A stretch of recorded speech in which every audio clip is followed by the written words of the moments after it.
Hello, and welcome to the Party Dungeon. This is, you guessed it, Dungeon Party. As always, I'm your DM, Blake Peoples, and here's your cast. And finally, we are actually all here. Would you look at that? Although I guess all of us played together last week, but that was, you didn't see that yet. Maybe you did. I don't know how time is Unless working you for found you. my illicit Facebook live stream that I had going from my phone the whole time. Your 8-hour-long Facebook live stream. Yeah. It had less technical difficulties than the official recording. You know what? Wait, did you have a Facebook Live the entire time? No, that would have been funny, but no. Oh. I thought that was an actual thing. If anybody Facebook Lived it, it would have been Michael, I feel.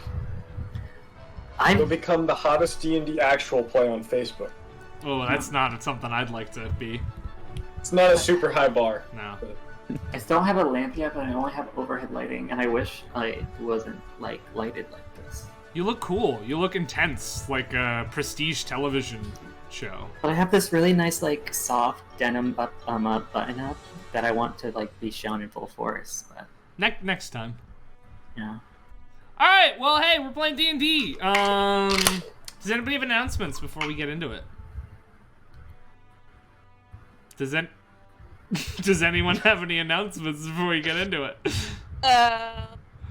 It's time for another episode of What's Chelsea Playing? I was really Remix scared. Edition. I was really scared you were gonna do it, Chelsea. I mean, I depend on guys, this. guys, imagine there's a nice little cozy fire behind me. Okay. Blake will put it in post. I won't. This Little isn't fire- Fate Breakers. little I will put fireside nothing chat. in post. Little fireside chat for you guys. Sometimes weeks happen and they're real shitty, and you don't want to be reminded at how shitty life is by sucking at a game. So you turn to one of your streaming platforms. So it's time for What's Chelsea Watching? Oh shit!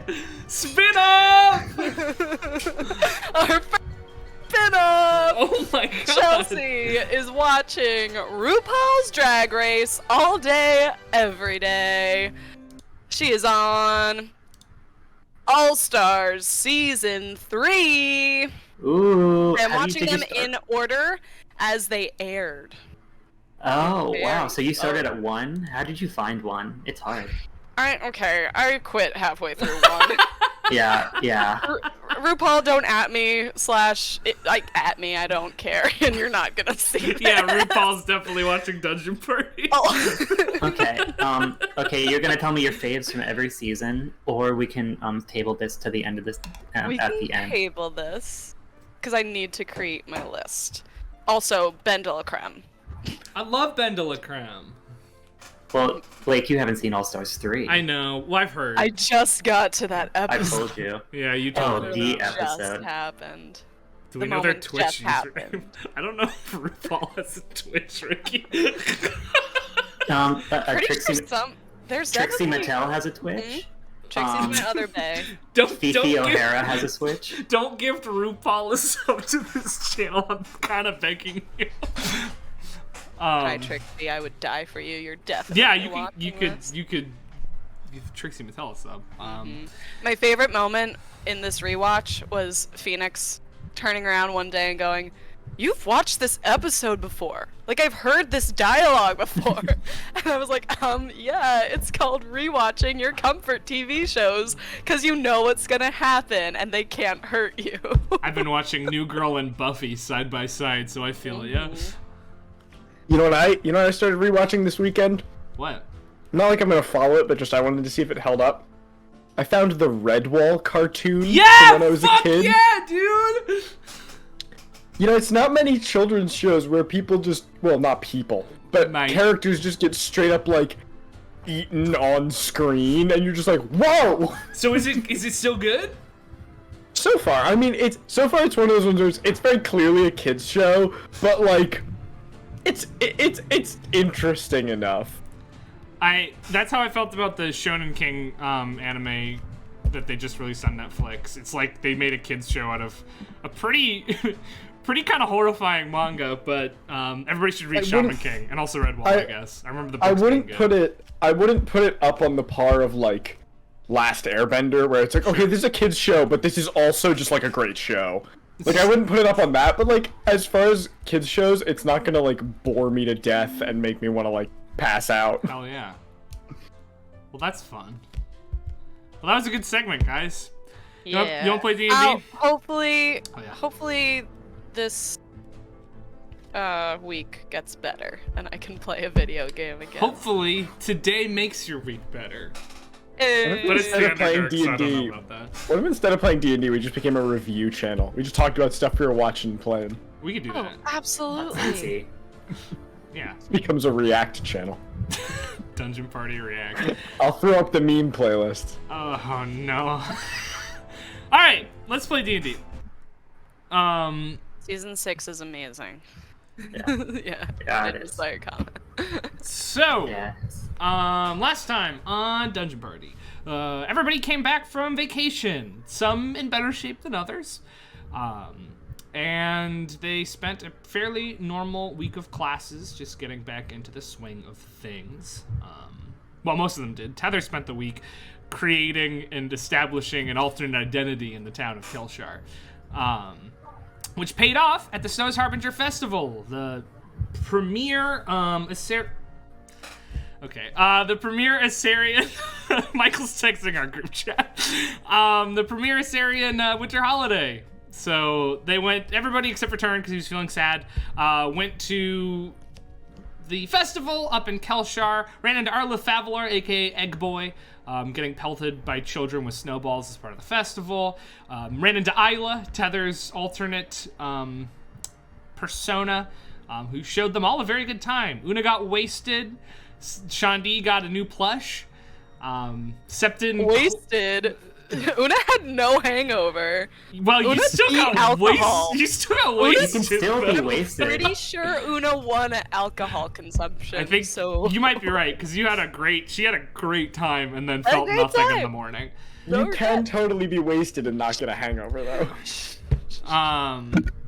In any case, they made it back after spending the night in the Emerald Rock. Gave each other some presents, including a present from Elitha, which was a bag of holding with some potions and helpful items that she wasn't supposed to give them, but she gave them because they're now going on an expedition through the Underdark to the Kymian Archives, the largest library in the world, far, far to the south. And she didn't really agree with that decision, so she's helping them out in any way she can. Anyway, Who has the bag of holding? Una. Anyway, they made their way over to the caravan. They met the other folks who were going to be in the caravan.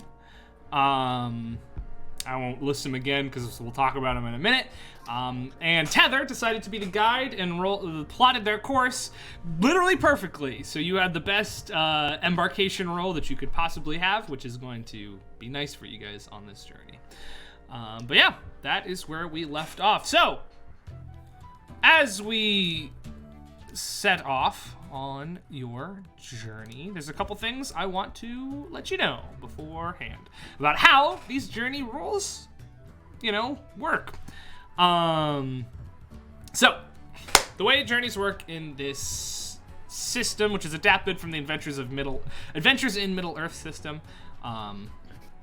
which I just think is cool, is the entire experience is treated as though the group goes without a long rest unless otherwise specified in the situation. You do not suffer from levels of exhaustion, you sleep as normal, but your resources do not replenish, spell slots, HP, over the course of the entire journey. Because of the embarkation rating, the initial roll in each encounter is made with advantage. So you can thank Tether for that. And you get to add 2 to the Scout's event roll each time. So they're going to be, I rolled for this earlier, there are going to be 3 encounters as well as some other stuff that happens on here. The Scout is going to roll a d12, add 2, and then I'm going to consult my table and we're going to see what happens. So that's the general gist. And then we have questions about how this is going to work right off the top. Oh, and also there's a DC, I'm not going to tell you what it is, but there's a peril rating calculated based off of your embarkation roll, the conditions you're going to be going through. And that's your DC for all the initial checks on this. So you can probably figure it out after a couple of rolls, but I'm not going to tell you it right away. Cool. All right, well then, you set off in the 2 covered wagons. The start is an auspicious one, because with this perfect route, more or less, that Tether plotted, the journey should likely take no longer than a week. Though, you are traveling through the mountainous terrain of the Denevan Valleys in the winter time, so really anything could happen. You, as well as the Sunhammer and Revenant, the other 2 groups and individuals who are assigned to guarding this caravan, are going to pretty constantly be on the lookout for mudwolves and other errant earthen creatures as the route they're taking. And to be honest, most of the Denevan Valleys is fairly filled with earth elementals on account of its attunement to the earth element, the plane of elemental earth. But as the journey starts off, things seem to be smooth sailing, so you can just sort of start off getting to know the other passengers. And it doesn't take too much more than a day to realize some things. Sunhammer is pretty reticent. They keep to themselves. They consist of Tyr, a wistful and quiet man wielding a polished sword and shield. Zilkis, a bright-eyed woman with a long bow and several differently styled arrows that she's always sort of fiddling with. And Deviel, a brusque woman who carries the symbol of Palor alongside her weighty morning star. They do their jobs well. Zilkis is talkative enough, but they mostly keep to themselves. And they do seem to show a pretty huge degree of preference for Ruba Darth, the spice merchant from Karth. Ruba herself is somewhat reserved, but she is fairly curious of what life is like in Renarsia, Zai more specifically, and will frequently ask questions about it. She speaks sort of strangely, both in accent and also just in terms that make little sense to you, though none of you have really heard Carthian spoken aloud, so maybe this is just how they speak. She herself seems to have no end of clothing changes for this journey, wearing a new outfit every day, though the consistent piece is the headscarf, which she has since the first day taken to wearing around her neck instead of on her head. Desi, or Desdemona, as her father sternly calls her when she wanders too far away from the caravan, takes a liking to you guys instantly. You are the closest in age to her, though a bit older to be sure, and almost always she's trying to do all of the activity you guys are doing, even going so far as to stay up late on watch with you guys, much to her father's chagrin. Silith himself spends most of the journey sitting in the lead wagon and admiring the scenery, though every night when they make camp, he sets up a small cooking station and prepares a meal for everyone. And each night he tells the same jokes, makes very similar food. He's a friendly man, Ren Ironguard. How's the food? It's good, and he actually, he asks for help. So if you're willing to help him, he would enjoy that assistance. Sorry, this song's a little weird.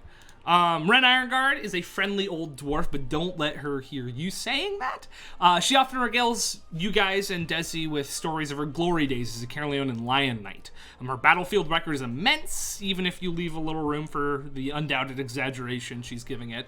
And even though her body isn't quite what it used to be, her mind is still sharp as a tack.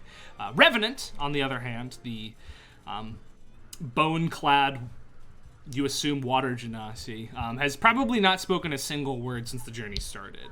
When the caravan makes camp for each night, he sits down some distance away from everyone else, does not partake in the communal dinners, and he also wears some sort of strange perfume that makes him smell strongly of ginger.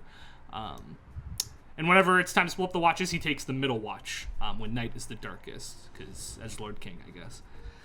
But yeah, that's the general gist of the vibes going through here.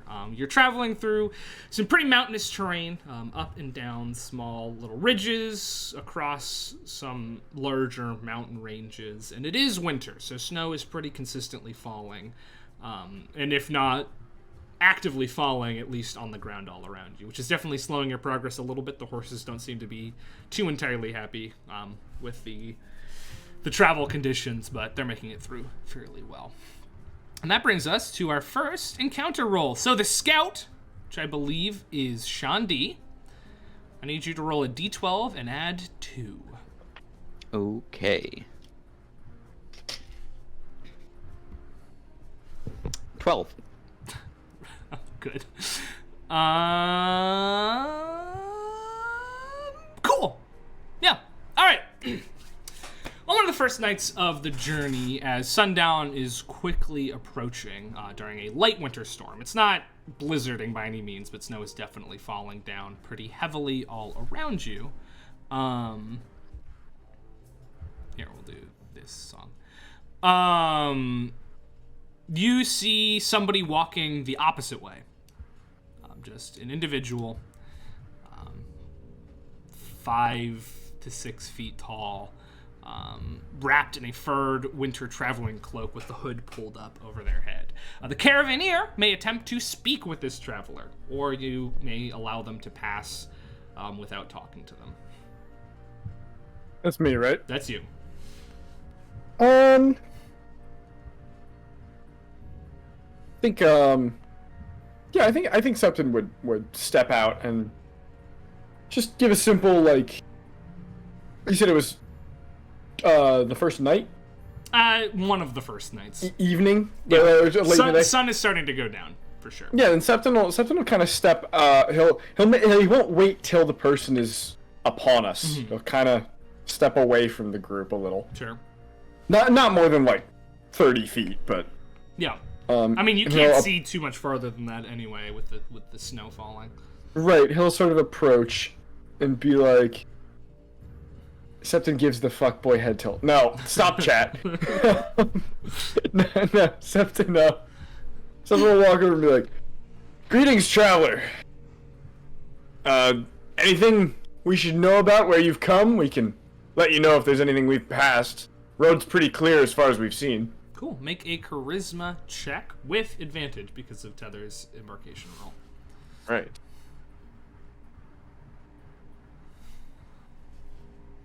That is a 22. 22. So that is a critical success. Cool. As you step out and you say that, the traveler stops in their tracks and pulls down their hood to reveal... A head. Yeah, believe it or not, this dude's got a head. What's He Not will one of the reveal fate breakers? stylishly... I will cry. Well... He will reveal stylishly short blonde hair contrasting with beautifully smooth yet firmly hardy dark skin. Piercing green eyes and a mouthful of impossibly white teeth are on his face. There's a twinkle in his eye and the air of adventure all around him. Some of you recognize this man. This is the famous, infamous really, treasure hunter Arkan Rendorian. Let's go! Okay. Well, this guy. It's our boy! Not all our boy. Hey, Nate's not here. I know. Who knew? Oh, He God. flips down his hood and he says, "Oh, do I have stories to tell you about where I've been? Greetings, I'm Arkan Rendorian." Una, you know about this guy. There have been plays written about this guy. Shandi, you know about him, but more in like an infamy sense because he's currently an outlaw in Renarcia because he stole a book important to the Silver Citadel. Ish posh. Churn, you probably actually know about him too. Stories about this dude go around. Tether, you probably don't know this guy. Do I know him? You haven't been here that long. You know what? You've been reading. Actually, you do because you've been studying up on like cool history, and a lot of the cool history is written about this dude. Una kind of does a little, oh, holy moly. A roly-poly? Under her Where? breath. Septon's a little speechless for a moment Oh, come before now. kind of shaking his head. Mudwolf got your tongue? Where's the Listen, roly-poly? When I see a hooded traveler coming along the road, I don't expect it to be a celebrity such as yourself. You're far too kind. Celebrity doesn't suit me, but you know what would suit me? Night's starting to fall. I'm looking for a place to make camp. Let's say we join up for the night. And Septon's head is just saying, say yes, say yes, say yes, say yes. Oh, I suppose we could do it on the condition that you share some of those stories you got. Oh, I'd do it even if you didn't ask me. I got plenty to offload. Yeah, and specifically though, I would kind of like to know if there's anything on the. You're coming from the opposite absolutely, direction. Yes. Now we can tack. I mean, there's plenty of things back down there, but nothing too scary. Hopefully. Right, it's been pretty quiet behind us, other than the weather. Yeah, no, it's nasty. Yeah, gotta hate Sithmar, right? Anyway, I'm a Septon Xanthus, by the way. Ark and Rendoria, but I'm sure you knew that already. Oh, yeah. Alright. Cool, yeah. I mean, Agile Mask, unfazed, as always, sort of pulls the caravan to the side. You all start setting up camp for the night. Silas starts, like, making dinner, but he's like, even he's just like, wow, I didn't expect to meet someone so famous on the road. I mean, whoo! Should come up to Zymor more often. Septon goes over and is like, we better make the dinner pretty good. We got a celebrity here. I figure you're right there. I mean, you heard about the, you heard about the time when he survived off of nothing but rattlesnakes, right? So, I mean, I bet we could probably get him anything, but, you know. I mean, I don't know how to cook rattlesnake. But... That's true. Also, I don't think there's any rattlesnakes out and about these parts. Oh well. Yeah, but the night is spent, you know, well. You guys seem to have a pretty good, leave a very good impression on this man. He showers you with stories, gives each of you advice when asked for and also when not asked for, but his charismatic smile sort of just like carries the night. It feels a lot warmer than it should considering the storm. About halfway through the night, he's telling a story about his most recent job. He was excavating a long-lost, pure mithril statuette from a den of ancient earth elementals with true sight, which is hard for him because one of his main things is he can turn invisible pretty much at will. So he brought along an artifact, a filter of planar travel that he no longer needs because he didn't use it during the thing, and he actually gifts it to you guys. So, let me post that here for you. You guys now have the filter of planar travel. Yay. Pardon? The fuck? Don't worry, it's not as good as you want it to be. Okay. I mean, whatever, no big deal. It keeps everything from traveling through the plains. Sure does. Whenever you want. If you guys will direct your, I can just bring you here. I should probably connect to the server. You should, yeah. If you guys turn your attention to the map tool. Here is the filter of planar travel. Okay, so it is a wondrous item. It appears at first as a foggy bottle, soon reveals itself to be a swirling mass of astral energy trapped in a reinforced glass case. As an action, you may smash the bottle on the ground at your feet. And if you do so, yourself and up to 6 creatures of huge or smaller size are instantly transported to another random plane of existence. An unwilling creature must pass a DC 17 Wisdom saving throw, and on a success remains in place. Roll a D12 to determine the plane. Big Thuvius energy coming out of this bottle. Yeah. Yeah. So, yeah, he warns you that it's a pretty dangerous escape plan, but, if everything's going horribly wrong, it is a way to get out. But you just might find yourself someplace worse. Some of these are pretty good. Yeah, some of them are fine. Some of them are kind of neutral. Yep.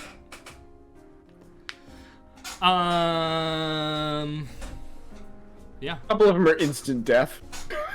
That's true. But yeah, he gives you that. He spends the night with you. Fills the night with stories. If anybody has anything they want to ask a famous treasure hunter and adventurer, now's the time. Septon's gonna share our story if he can. Sure. Which, just all of it? Which part? No. Specifically the story of Wilter's Watch and fighting alongside Samaranth, you know. Yeah, the dragon bit. Yeah, you know, the cool part.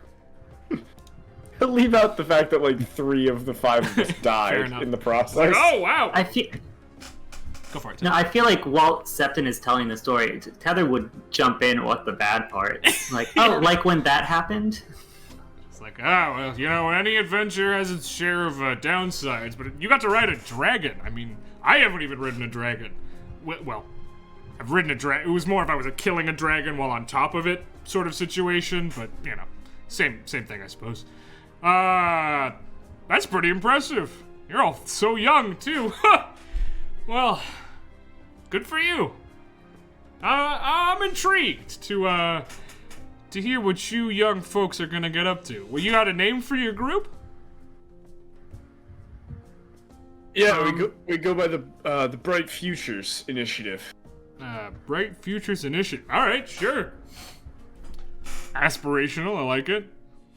Yeah, we didn't pick it. Well, hey, maybe someday you'll pick your own.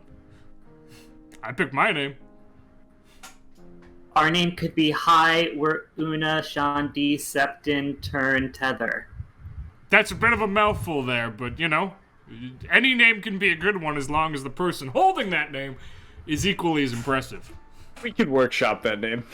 Hi, we're USSTT. Your rear engine will make it Tusta. Hi, we're Tusta. Tastu. Wait. Toust? Faust. Oh no. The real Shaman King hours. But yeah. Anyway, the night goes by fairly well. He leaves after giving you that gift, and it seems like you left a pretty good impression on him. And to that end, you get to add +1 to your arrival roll. Yay. That was a good encounter roll right off the bat. Hell yeah. Best lookout. You're a scout, but Oh, scout, sorry. best lookout, the scout. Cool. Yeah, you continue on your way the next day. In fact, during that day, Ribidarth is going to grab Shandi and Una during a particularly casual section of travel. You're sort of in the valleys between mountain ridges right now. You're in a part. There's snow on the ground, but there's no active snow falling. But she pulls the two of you into her into the second wagon, sort of like the sleeping hangout wagon. You notice as the days have been going by, she's been sort of sketching what she sees in a large sketch pad. But she pulls the two of you aside. She says, I am led to believe that you are born and raised here in the Zymor Empire, yes? Yes. Yeah. Well, I don't know. I... What? Oh, Tether said I don't know. Tether's not there. It's just Shandi and Una. Oh, I'm so sorry. She grabbed Shandi and Una specifically. I am here for to sightsee, and I'm very curious about the Zymor Empire. I've heard a lot of things about the Zymor Empire living outside of it. Do they really allow fiends to live among you, just wherever they want to? Right? Colrol's a fiend. Right? So there's just devils and demons and Yugoloths living all about. No. I mean, not that I've seen. Oh. I'm gonna turn to Shandi. I don't believe so. Huh.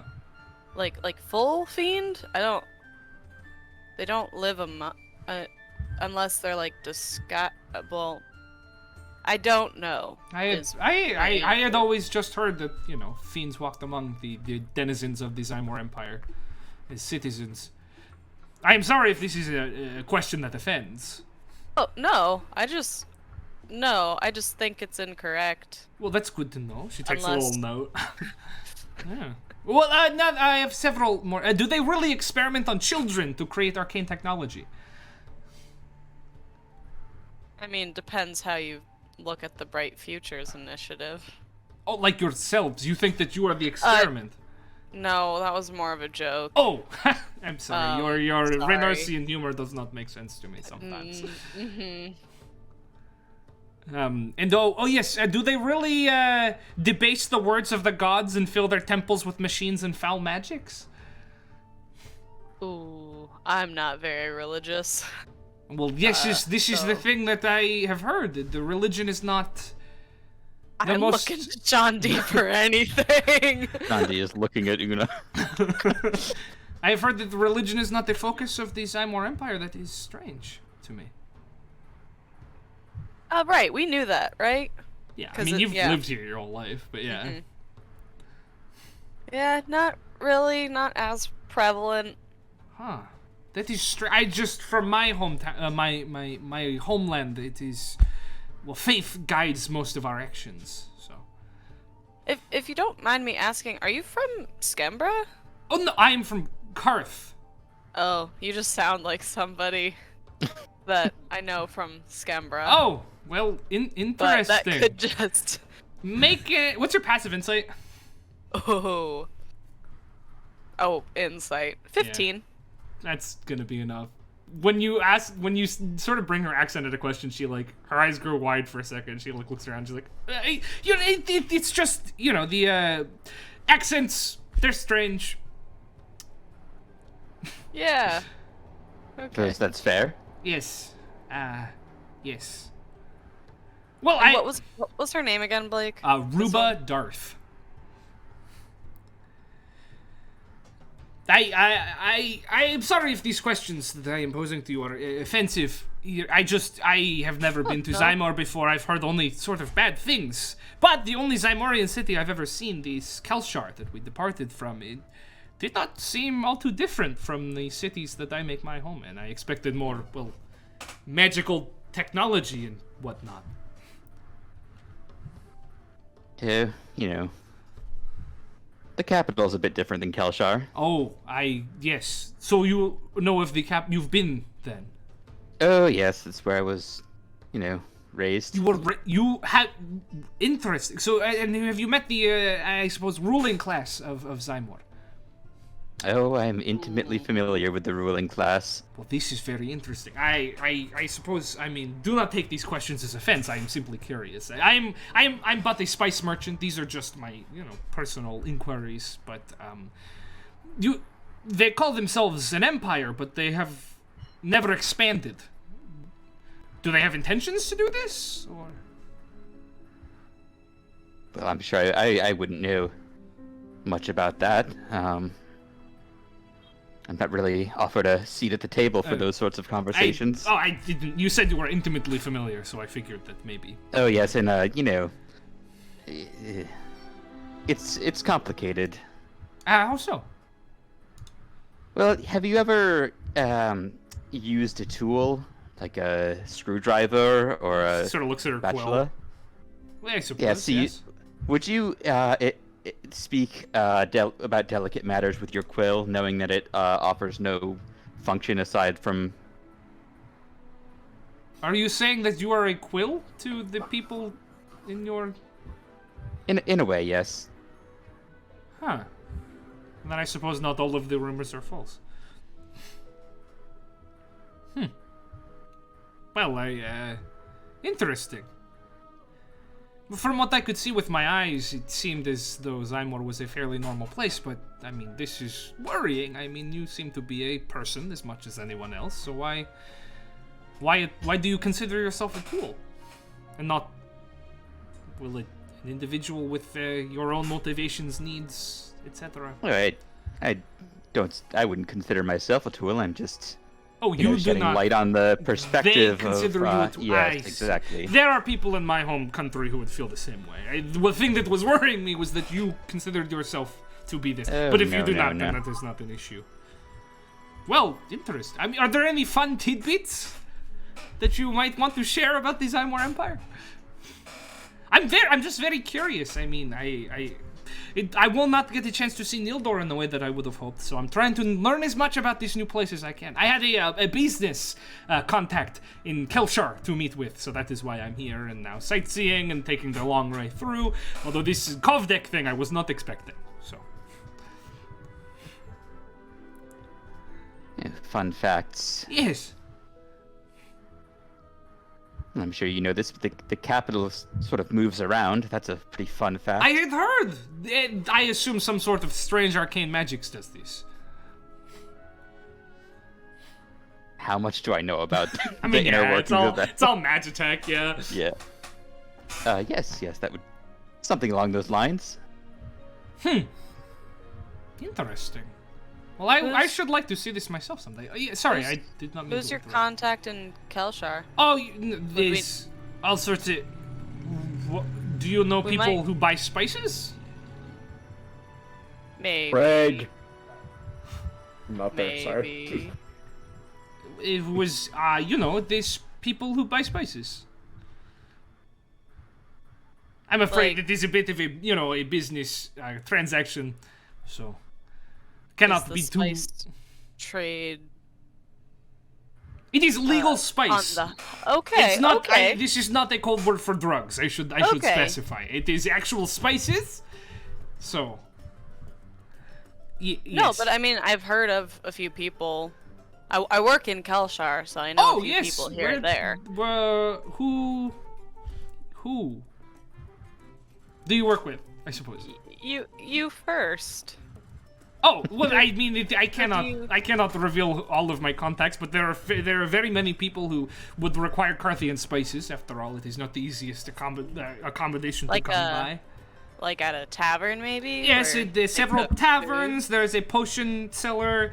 There are several chefs. food. There are several chefs around the place. Do we know Chef's name? Just call them chefs. Septon? Captain does not know Chef's name. It's Eugene Krabs, I believe. Nope, Chef's name. Cannon. sure done. isn't. Pretty sure it's Eugene Krabs. Do you well,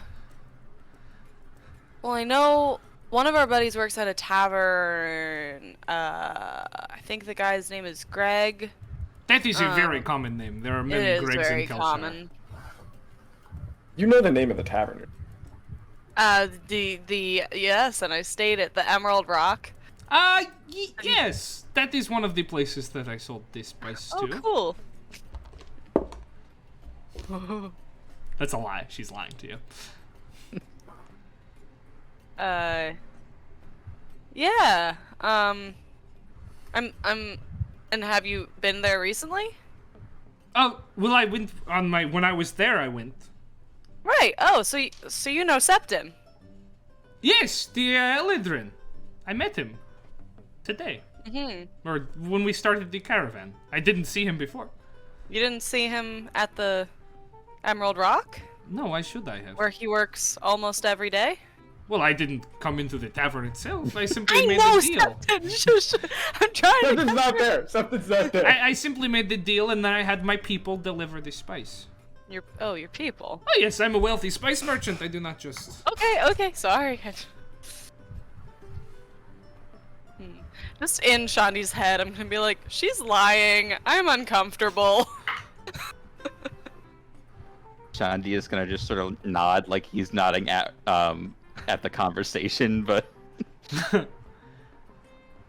Yes, Una's insightful, but not Should good you- at interrogating. Should you require any spice? I could perhaps hook you up, so to speak. If your adventuring No. party should require this.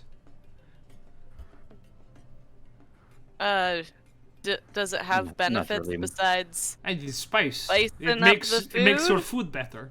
I'm I not don't one know. much for cooking. I'm not much of a foodie. You Septon don't might be eat interested. food? No, I do. It's just like, it's food is food. You should really. I mean, I don't want to step on your toes in your personal taste, of course. Far be it from me to do so. But there's a lot of fun things to be had with food out there. So. Well, Septon's our cook in the group. Oh. He's training to be a cook, I think. Oh, very I think that's cool. what he does with Chef. I hope that's what he does with Chef. Then perhaps at some point I should speak to him then. Yeah. I've already spoken to this Silith, and he seems interested. So, well, I thank you for answering my questions. I'm sorry to take you away from your duties. Yeah. I just wanted to get a better sense of what the Zymor Empire is like from people who, were born and raised here. There's certainly some strange rumors about us. Yes. My homeland is a superstitious place. So Oh, okay. there's bad rumors about every place, unfortunately. I suppose that's true.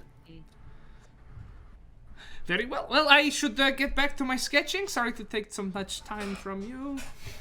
Nah, no worries. Yes. No worries at all. Enjoy the rest of your day. Let me know if you How's- have any more fun tidbits, any more interesting things. How is she looking after this interaction? What are the vibes? She make an insight check. Can I make an yeah? What are the vibes, ma'am? Insight. Oh, I'm gonna side-bolster that knack and add to it. Keep in mind that your resources don't regenerate. I till the know, journey's but I've over. got a lot now. Fair enough. So, hell yeah. Okay, so that's gonna go from an 8 to a 16. She has the look on her face of someone who just got away with something. You could tell that she was sweating through. She'd started out that conversation feeling fine. She started sweating it a little bit in the middle when you were questioning her, but she feels like she made it out okay. Ooh, goody. Alrighty. And she Una returns to makes her a sketching. point. Yeah, Una makes a point when she goes to sit down back with, I guess, her buds to make a note, for herself in her notebook, but also, look back at her. And then quickly, Oh, write yeah. She something at this point she's sketching again. She She didn't seem to- notice. yeah, Okay. She doesn't really seem to notice you. She's not watching you or anything. down. And fine. What's your passive perception though? 23. You do notice that after she doesn't notice you, but 2 of the members of the Sunhammer definitely clock that and they're watching you. Uh-oh. Okay. Mhm. It's Tyr and Devial, the 2 quieter ones. But I'm just a little innocent halfling. They're not making any hostile action towards you. But in the same way that you clocked her, they clocked you. Alright. Okay, cool. And is she one that's part of the Sunhammer group, or is she on her own? She's on her own, but they Okay. were loading her stuff in before, and they seem to mostly hang out with her. Got it. From sort of a casual observation, you get the sense that they are currently working for her. Mm-hmm. And they're here protecting the caravan because she's on it, because she hired them or something. But yeah. Cool. All right. Mr. Scout, let's get another roll. All right. Come on. Hell yeah. It was +2, you said? Yep. 14. All right, roll again. Because that's just a 12 again. Higher isn't always better. They're all fine. 13. Fucking, okay, try again. If it's 12 or higher, we've done that one already. 5. 5, okay. Aha. All right. Look out, Una. I need you to make a perception check. So this is regular check with the D20. Yes, but you have advantage because of Tether's embarkation roll. Right. Whoa, double 15s. But that makes it a 23. Cool. So, as your caravan continues along the pass, you find your way. You're about to go into a bit of a ravine. Before you go down, Una, you look out and you are glad that you did, because you can see at the bottom of this ravine there is a den of mud wolves. Mud wolves are earth elemental creatures. There are mud entities, earthen entities made up of mud, but they also sort of take the shape of wolves. They're not terribly dangerous on their own, but you know that together they can be quite a threat. This den, because of your pretty high perception, you can tell there's about 5 mud wolves down in this ravine. They're not actively awaiting an ambush, but you get the sense that they make their den here to prey on travelers that come through. Alright, I will point that out. Agile Mass, because that sort of brings the caravan to a stop. And to you as a group, he says, all right, well, we have to go through this ravine, so how do you propose that we handle this situation?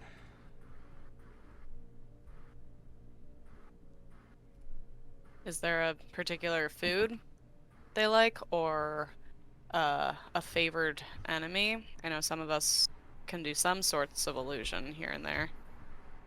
Make a nature check. Oh.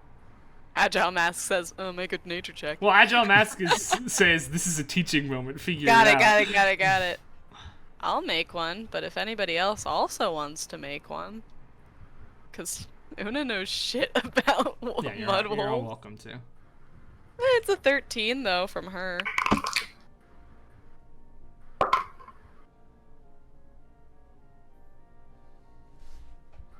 I'll be like, Tether, turn.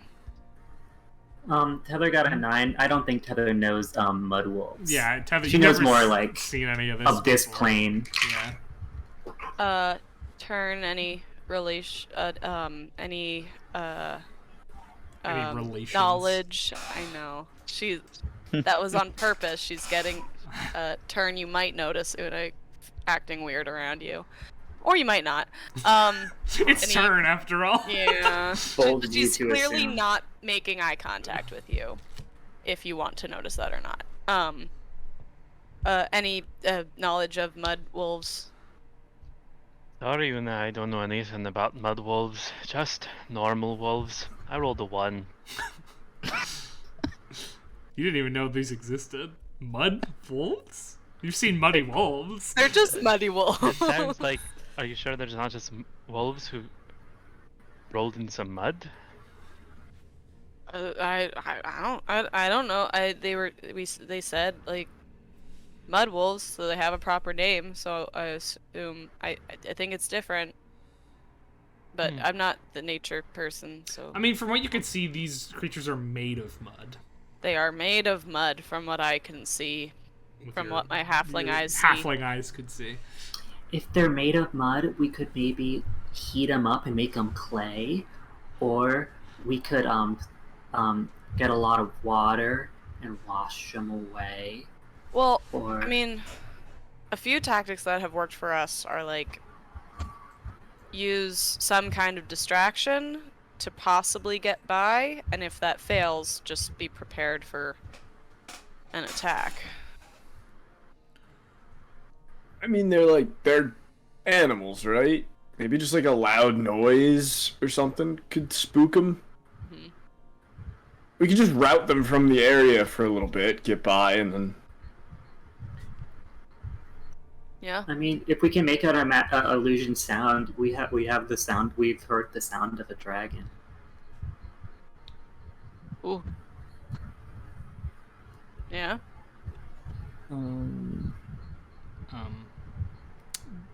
The leader of Sunhammer, Tyr, is going to come up, and he's going to say, whatever happens, we'll stay with the caravan, make sure they're safe. If you'd like us to rush the caravan through quickly, we're happy to do that. If you'd like us to stay here, we'll wait in case this is a distraction of some kind.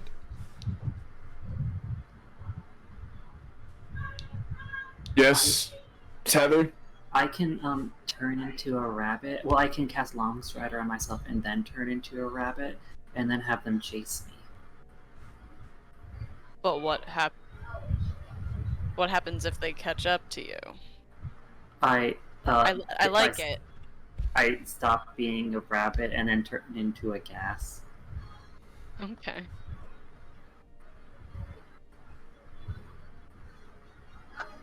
Worth a shot. I mean, yeah, if you can. I like the. Yeah. And if that doesn't work, I suppose we can just think of something else. It's not like they'll be angry at the group as a whole. Right. Yeah, no, I think that's a good idea if we can lure them away. Because then even if we have to fight, at least it'll take the fight away from where the caravan has to pass through. Cool. Right? Does Or that make sense? maybe I mean, I could also let me. do I it can show you. here. I can show you the map. So, how do I do this? All right. All right. So, this is your map. Oh, muddy wolf. And Tether- it's only tether. Tether, you're not out in the center. But basically, this is your map. You guys are down here at the edge. The caravan's not over on the side here. I should put it there because you could have gotten ambushed here, but you didn't. The mud wolves have made their den up here. The caravan needs to pass through this ravine. So. What's CR rate? CR rating is a deer. Challenge 0. Never mind, I found it. I'm dumb. I'm a dumb dummy. No, you're a smarty.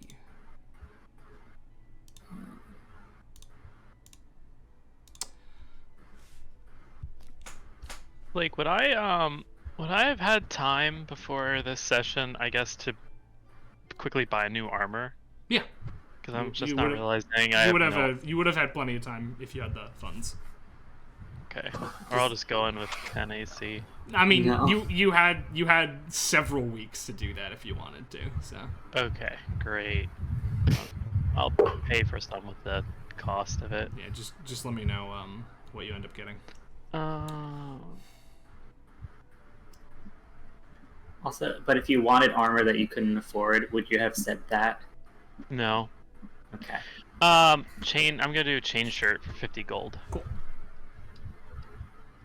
Yeah, you got it from Evelyn.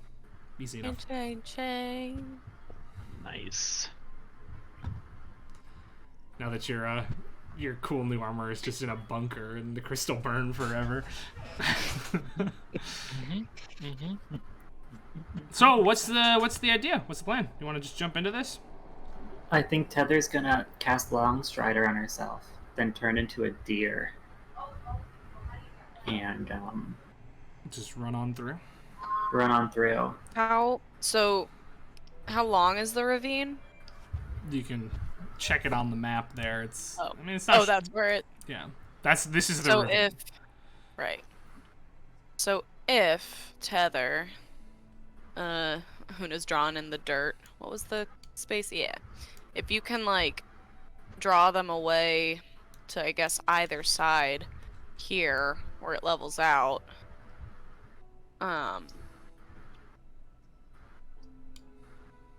Distract them long enough. We can walk ahead, I guess. Right? Of the ravine, and then I can cast long whispers on both of us, on all of us. All? No, maybe. Well, at least you. Because, how does that affect wild shape? If it's cast before, It'll stay. It'll Yeah, stay. spells cast before remain during wild shape. That's how Long Strider works. it's not technically a. So for the whispers, it's not technically a. A spell. Because Also- so when you're wild shaped, While you can Tether's a still deer, unders- she can't speak back though. I don't have language. Oh. Even if okay. I keep my mental Yeah, stats. that's how wild shape works. Okay. You can't talk. That would have been my question, because then she would have to alert us somehow. If things went wrong or was like being actively eaten. You know. Mental How deer tall? noises. Yeah. How tall is it? Oh, it's very, very tall. It's Okay. You could So probably it's climb like- it, but it would take several rounds to get up. Yeah. Because that would be the other thing. If we could maybe see her then, like, poof out of deer form, then we'd be like, alright, let's haul ass and get up there to help. But, When you're like in the ravine, there's no real seeing the right. other side. Are we like getting ready to start combat, or can we just like do stuff now? I mean, you haven't started anything yet. But Yeah, we're like, if the wolves attack you, that is combat.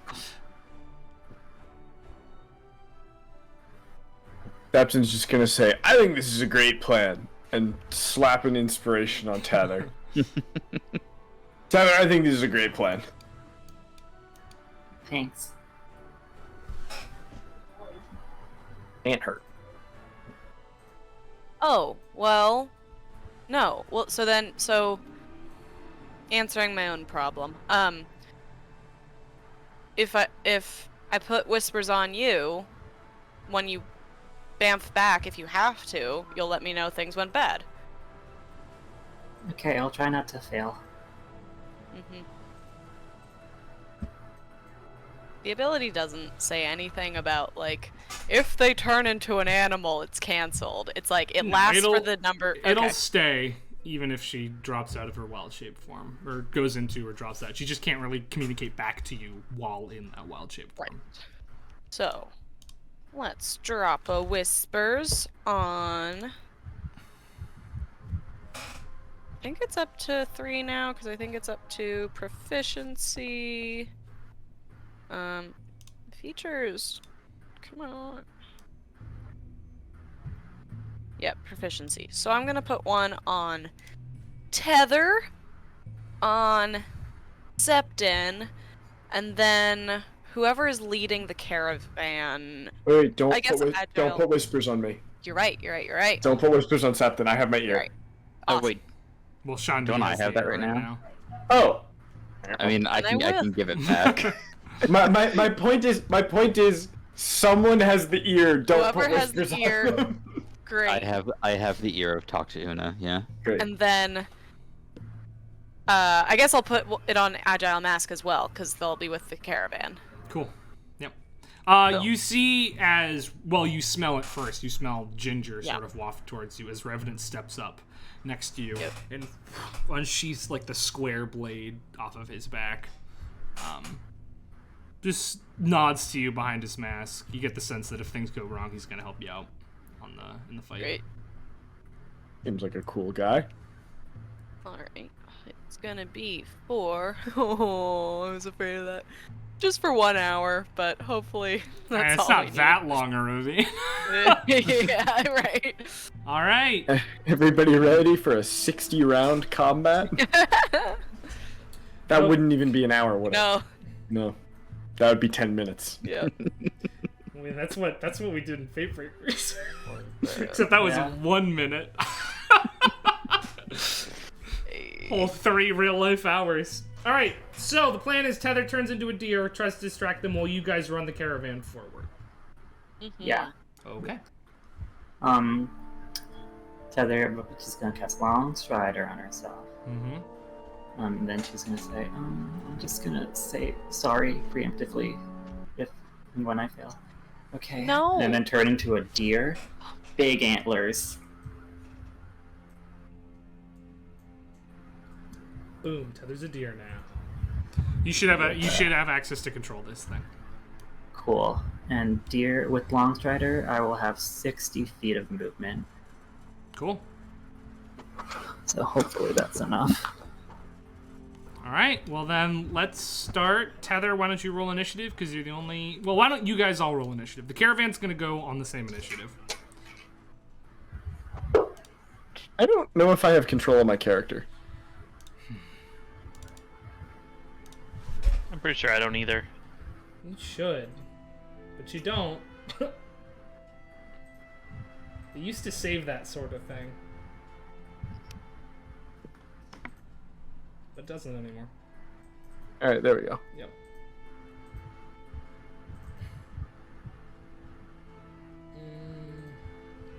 Just turn, I'm here to learn. I have some balls to blast and burn. All right. So, let me set this up just in case something does go wrong. Ew. Something going wrong. Never. Doubtful. Doubt. Okay. Mudwolves don't eat... What if mudwolves don't eat meat? They eat, like, rocks. You can always try, you know? That's what we're here for. No, I mean, like, what if this just doesn't work because of that? Then, oh well. Then we throw rocks at him instead. Those wolves have red eyes. They want the blood. They do have red eyes. Tether, you roll initiative for yourself as a deer? As a deer. Or just as yourself, it doesn't really matter. No, In I fact, mean let's as a do it- deer Let's makes do it more as sense. yourself, just because you might not be a deer for that long. That's promising. Let's see. It's a deer, my dex is +3. So, view, initiative, window, campaign.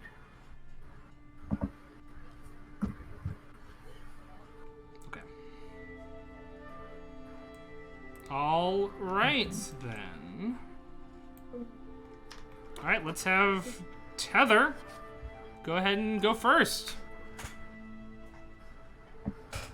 10, 15, 20, 25, 30, 35, 40, 45, 50, 55, 60. Let's Oh, see. hello, it's me. I'm just a deer. Thank you. Is that your Tether impression? Yep. Because Tether is turtle. Oh yeah, that's true. Remember? So as far as you're going, you gonna dash? If I dash, I'm gonna be in the middle of them, and then they're gonna attack me, and then I won't have, and then they'll get a top opportunity attacks, and I'll lose the form. All right. I can go a little further. About there. Cool.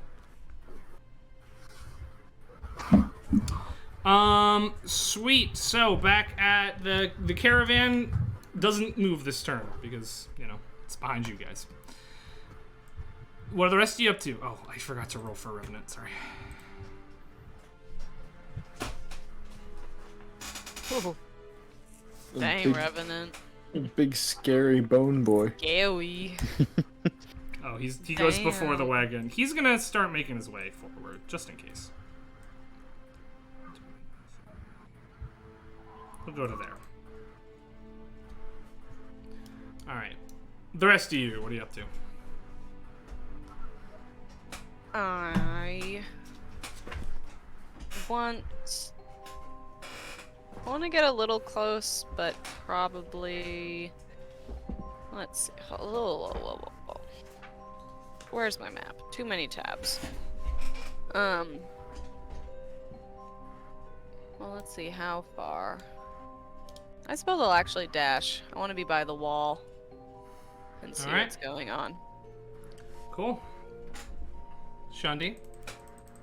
Yeah, I'm gonna sort of just stack up over here as well. Cool. Turn. I guess I will take this flank. All right. And yeah, that's all I do. All right, Septon.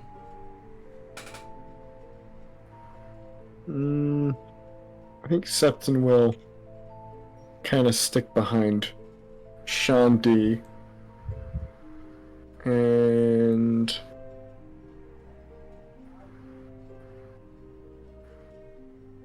yeah, that's it. All right. The Mud Wolves have noticed you. So, at this point, I will roll initiative for them. They haven't gotten to go yet, but as you come sort of running down the thing as a deer, they're focused on you. As you're running down their muddy form, sort of whip up their faces towards you, and just chunks of mud fly off of them. You can see that their teeth are made of sharpened stone. Not sharpened mud. What's the difference?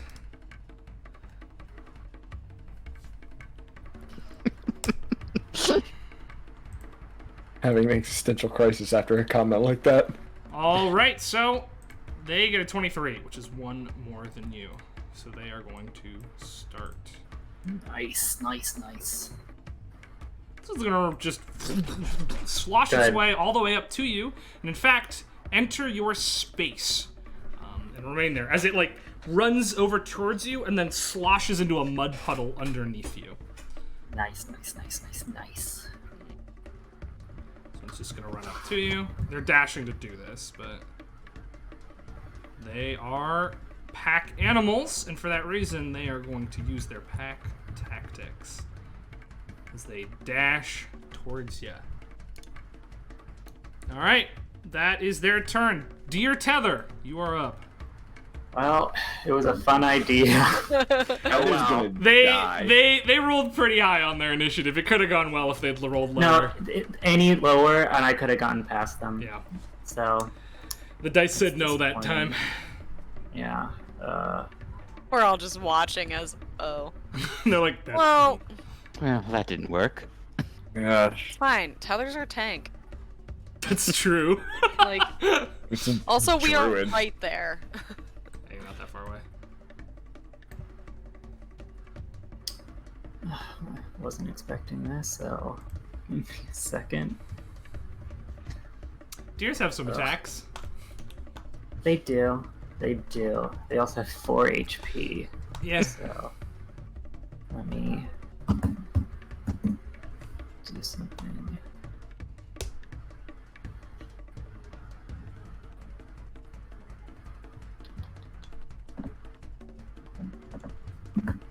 Sorry. Good. I need to actually go through D&D Beyond and learn how to work it better. I don't like it now. It's trying to find- Okay. You looking for deer stats? I can give you. No, I have deer stats. Okay. I have deer stats. They have a bite. I'm not. Not what I would have expected from a deer. They have a bite? Yeah, Not like Yeah. antler bash? Just a I bite guess Mouths, flat they're like herbivore teeth. teeny. with their I guess bigger not all- more teeth.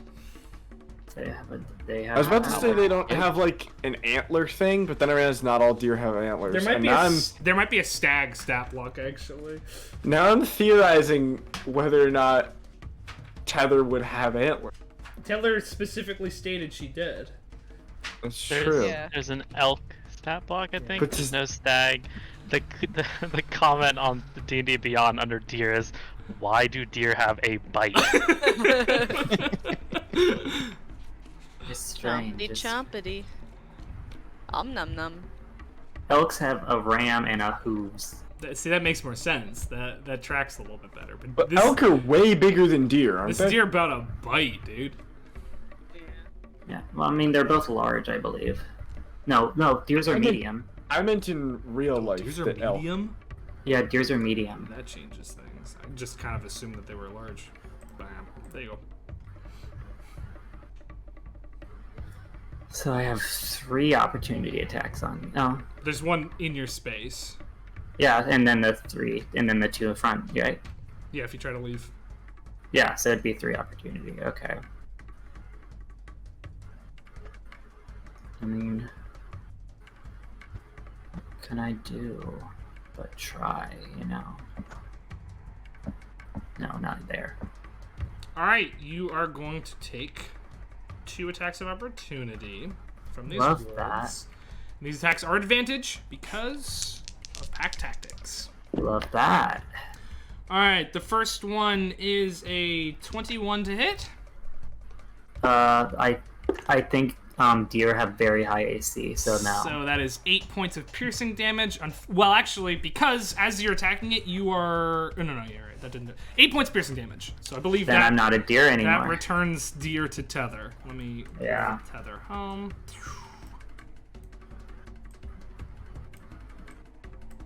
We'll keep your initiative is still deer, just on the tracker. Oh fuck me! All right, I shouldn't have deleted the deer if I wanted to do that. Let me add you to initiative and give you a 22.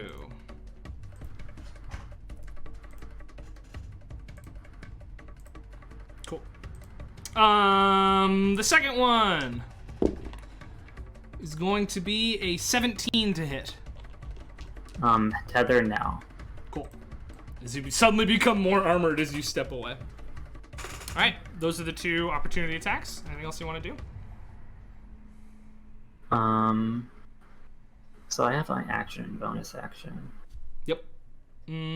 Yes, because you dropped form as a result of taking damage, not from... Yeah. Though I don't know if that would have mattered anyway. I don't know Wild Shape very well. I think I'm finally going to be able to have a fun idea of casting Erupting Earth. Oh! On the Earth Elementals. Yeah. Well, it's not like... Yeah, I wouldn't cast like Tidal Wave on water because I feel like, oh wait, actually Tidal Wave is bludgeoning. Anyway, I wouldn't cast Fireball on fire elementals, but like, I feel like if this isn't bludgeoning damage, this is just a fun little thing. Yeah, okay. Because they're it's kind of like when like Pokemon use Dig, but you can use what's the move, Bulldoze, and still hit them. Earthquake. 20-foot cube. Tools. Oh, it's so hard without a mouse. Where are you trying to have? 5, 10, 15, 20. You can get all but one of them. All 4. Yeah, I want the 4. The smaller 4-pack?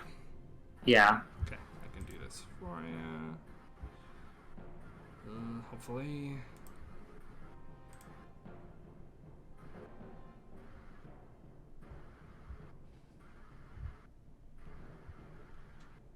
That's not right. 15, and then... Cool. There you go. There's your blast template. Sort of. I can see it. I'm not very good at the templates in here. But now that I'm I know not that you either. have, now that I know that you use that spell, I'll make you a template for that spell. No. Cool, what happens? Dex saving throws. Cool. Alright, the one that was previously under you gets a 9. Fail. The one that was Mudwolf number 2 gets a 17. Success. Mudwolf number 3 gets a 19. Also a success. And Mudwolf number 4 gets a 14. Fail. They had advantage on that saving throw, by the way, just so you know. Oh, cool. Well, the other 2 are taking half damage. Haven't rolled a 12 or in a while. 8 plus 10 is 18 plus. Wait, is this 12? No, this is 10. Reroll it. This is 10.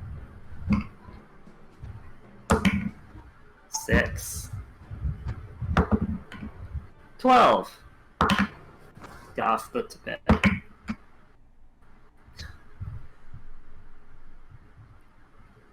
I rolled another 12, and I don't want to touch it. I want to take a picture. I can't believe Because you. that's funny.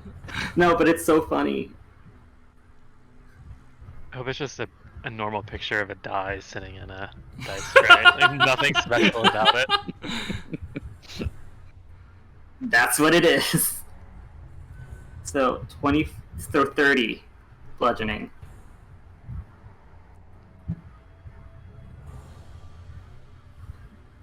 Yeah, it Wait, is. I'm gonna roll it again. Why? No, don't roll it. No, I mean, I want to see if it's weighted. You just rolled No. 212. That's not weird. All right, 30. I know. The only thing that's weighted is me waiting for you to roll these dice. Got him! Oh shit! Oh, that's gotta go away. Ooh, better get some aloe vera. You just got burned. Finn's about to take some, or Tether's about to take some Finn? psychic damage.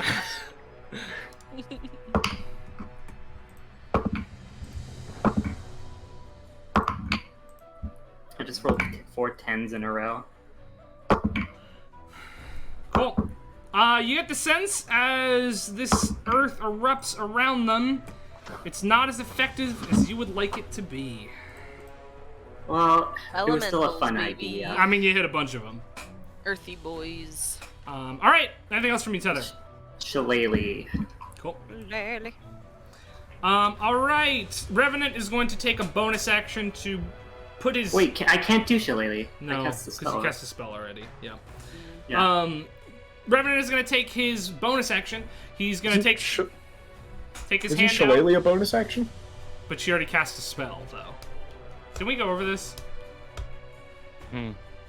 We've been over this. You can't cast 2 spells in one turn. Shillelagh's a cantrip. Oh, it is. Oh, then you're Never mind, I can. Then do it. I don't know why I just thought. Shillelagh's a cantrip. All right. Revenant pulls his hand out, you notice that these 3 fingers on his glove are only half-fingered. And you see why as he puts those 3 fingers on the flats of either side of his blade and runs them across. As he does so, after his fingers drag across the blade, black flames with white smoke appear. Whoosh! His whole sword is now wreathed in black flame, and then he is going to dash up into combat. The wagon does not move because it's not been ordered to. Una! Oh, are we supposed to order the wagon? Right. Una's got the ear. I'll do Una's it. got whispers. Yeah. Yeah. That's what the plan that was established, at least. Ah. Boop boop. Still hugging the wall. That should be, yep, within range. I'm going to throw Psychic Dagger at this guy. Cool. Well, let's see how it goes. Oh, it's not gonna go well, fam. 8. 8 does not hit. As it goes into the mud. But doesn't seem to Yeah. affect it in any way. Yeah, so, again. Bonus. A halfling luck, baby. Hey, and that's a nat 20. Alright, that's a crit. Go ahead and roll that damage. Do I have sneak? Or can it No. definitely see me? It can see you. Hmm, You didn't well, that's, try to hide that's beforehand. fine. I guess not. Oh, and it's not... Okay, I thought if its attention was on tether. Its attention is on tether, but it can see you. You know, you didn't hide. It had you Okay. hidden beforehand, maybe, but this you didn't. Maybe, but not. Alright. Waste of a nat 20 for 6 points. 6 points of damage. Nice. This does seem to affect it as much as it normally would be affected. Good. As it should. That's it. All right, Shandi. Alright, I am going to use my movement to get up here. And then...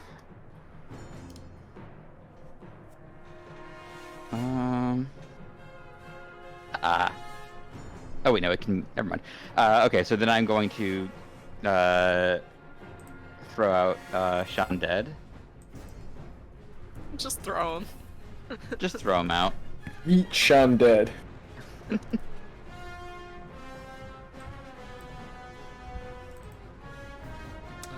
You should have access. Yeah, I want to drop him one more way for the full 15 feet. And then I'm going to use his movement to close the rest of the gap. Cool. And I will use, I'll attack the doggo. All right, go for it. And this is with the stinger, by the way, which I have not used in a while. Nope. 18 to hit. 18 hits. Okay.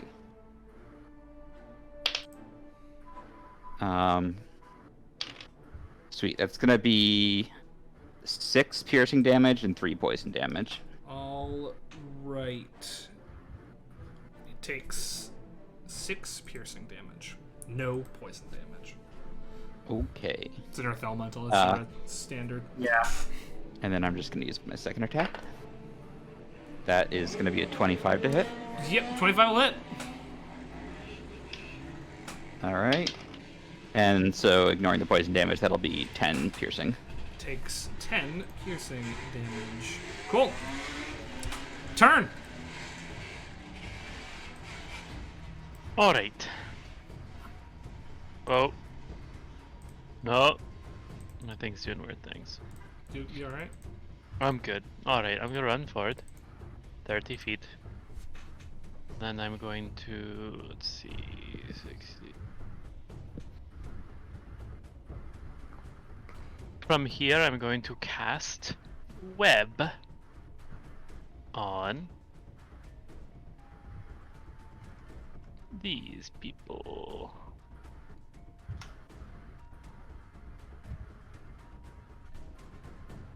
Boom. splorch as your web flies out over Revenant's head and hits the ground in front of him. They all make a dexterity save, DC 13, or be restrained. Alright, wolf number 4 succeeds. Wolf number 1 fails. Wolf number 2 fails. Wolf number 5 succeeds. Unfortunately, they are immune to the restrained condition, so it doesn't matter. Oh, because they're so muddy. They've got ooze properties. All right. Well, I just stop concentrating and let the web just wilt away when I see that they aren't, you know. I mean, it like gets on them, but then their bodies sort of liquefy a little bit, and the web just slides through them to the ground. Yeah. Okay. Well, I don't do anything else then. That's it. All right, Septon. Septon is gonna walk up to sort of be just behind Shandi and Una here. And then he's going to cast his favorite spell. That's the wrong template. I want this template. There we go. Fairy Fire! Alright, dex Dex save. checks from the boys. Alright, Mudwolf number 5 gets a 15. 15 meets the DC. Alright, so he's good. Mudwolf number 2 gets a 17. Mudwolf number 1 gets a natural 1, so we'll put a little boom on him. And Mudwolf 4 gets a natural 20. So Mudwolf number 1 is fairy fired. Oh man. That spell never does anything. Sometimes it does. The worst spell. Septon's just gonna be like, Septon's gonna kind of let out an exasperated sigh when he sees what he's done. He's gonna be like, he's gonna turn to Sean D and be like, all right, see, you can do better than I just did. Gonna throw out another inspiration. It's very inspiring. Yeah, a lot of inspiration going on. All right, Mudwolf's turn. Mudwolf number 5 is going to enter Tether's space. And Mudwolf number 3 is... Well, it's going to enter Tether's space, and then it is going to try to cover her body in its body. So it's going to make an attack roll. 19 to hit. That does hit. All right, so you are considered grappled by the Mudwolf as it up onto your legs.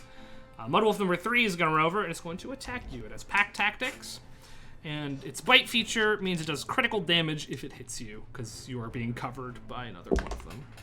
But it doesn't. Nice. It doesn't roll that good though. That's a 13. Nice. That doesn't hit. Yep. All right, Mudwolf number 4 is going to try to do the same thing to Revenant. Only a 12, which is not enough to cover him, but he is in his space. This one's going to run over, just make an attack roll. That is going to hit. So the wolf does 5 points of piercing damage to Revenant.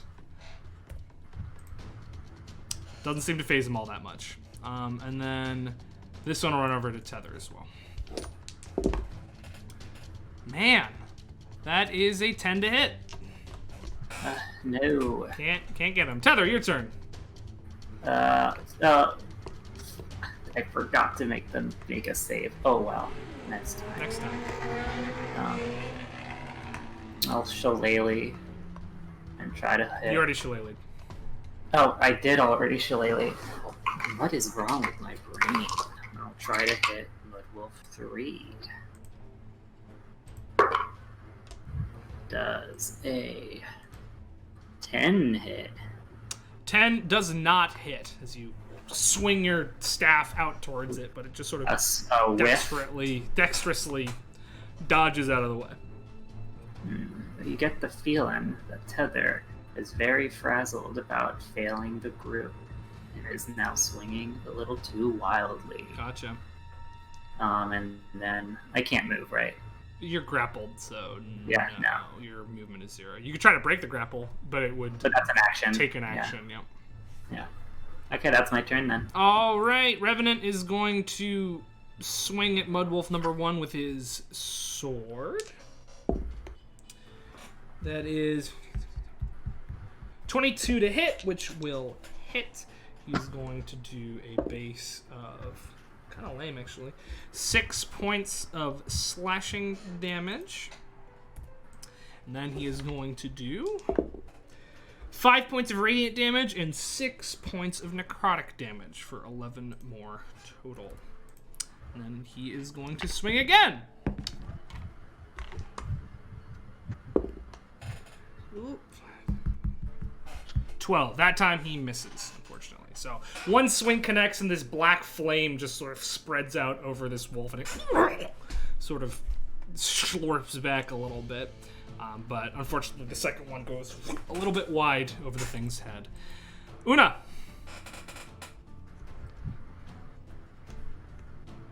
Alrighty. Going to just come around here so I have a better shot and take a shot at the mud wolf. Mud wolf 2. All right, yeah. I think.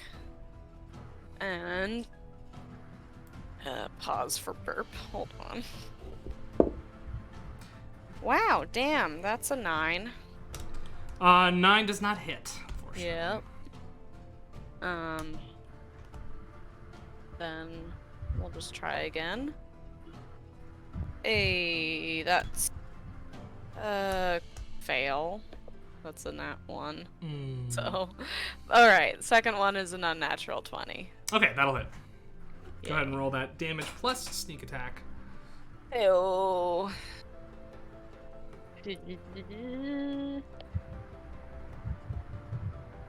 10 plus 17 plus 3 is 20. 20 points of psychic damage as you... The first one whiffs and it turns its head to sort of like yowl at you, and the second one just goes whap right in its muddy mouth and bursts out the back of its head. It's not dead, but it's not looking so good either. Also, I forgot the Mudwolf number 1 has fairy fire on it, so Revenant would have had advantage. Rerolled it, he did hit. So I'm gonna roll some damage here. 4, 5, 6, 10, 11, 12, 13, 14 points of damage total. And that will be enough, actually, to slash through this mud made of wolf, and it just collapses into a puddle. Mud made of wolf? Mud made of wolf? Yes, you heard me. That's what I intended to say. I like it. Shandi! Hey. Okay. The one I hit before is currently latched onto Yep. tether. Okay. I'm gonna go for this one diagonally for me then. Mudwolf 2. Mudwolf 2, yeah.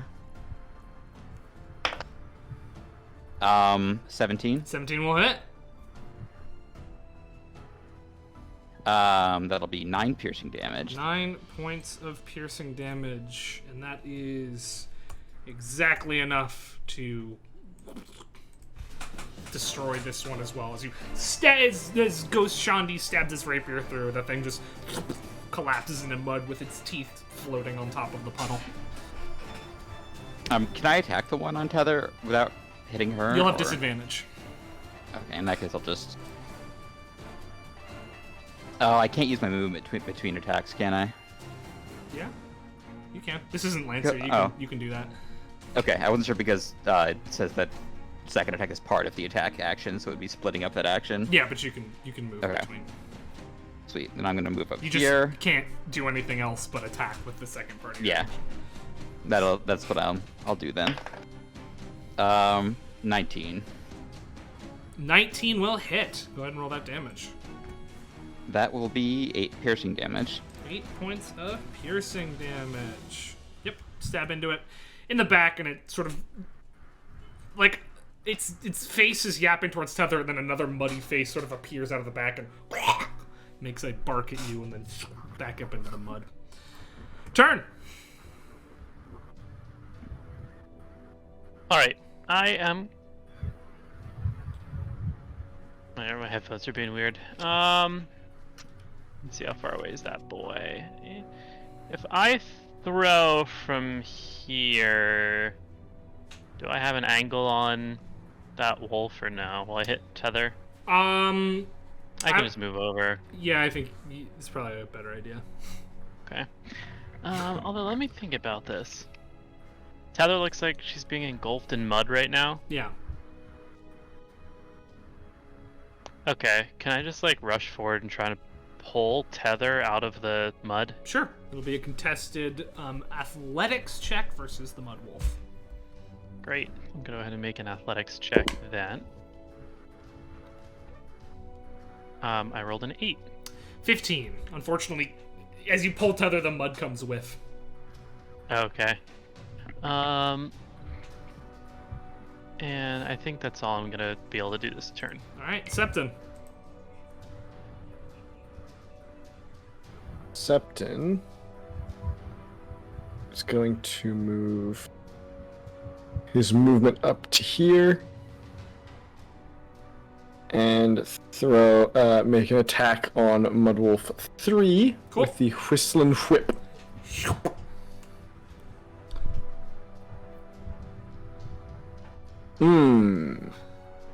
16? 16 hits. 16 hits. 16 hits. All right. It's a bunch of mud. And Not the most armored things. Then we have that's 9 slashing, and that die is gone forever. So hold on a second while I pull out another d4. 3 thunder. You see as your whip hits it, and the slashing does as normal, but the sound afterwards, the thunder damage, seems to like blow it apart significantly more than you would expect. He doesn't like the thunder damage. It's their turn. And to that end, Mudwolf 3 will attack Tether first. Advantage. Can't hit for shit though, huh? 16. No. Yep. Mudwolf 4 saw its friend get brutally murdered, so it's gonna run over to here, and then it's going to... It's gonna it can't disengage. It's just gonna start running. And Revenant's gonna take an attack on it. Roll a natural 3, so that's a miss. Would I also get an attack on it? Yeah, you would, because of the path it took. I rolled a 9. That's a miss. Alright, so 1, 3, and I can get about there. And then the Mudwolf that is currently grappling Tether is going to... Is making a Constitution saving throw. Nice. That is a 13.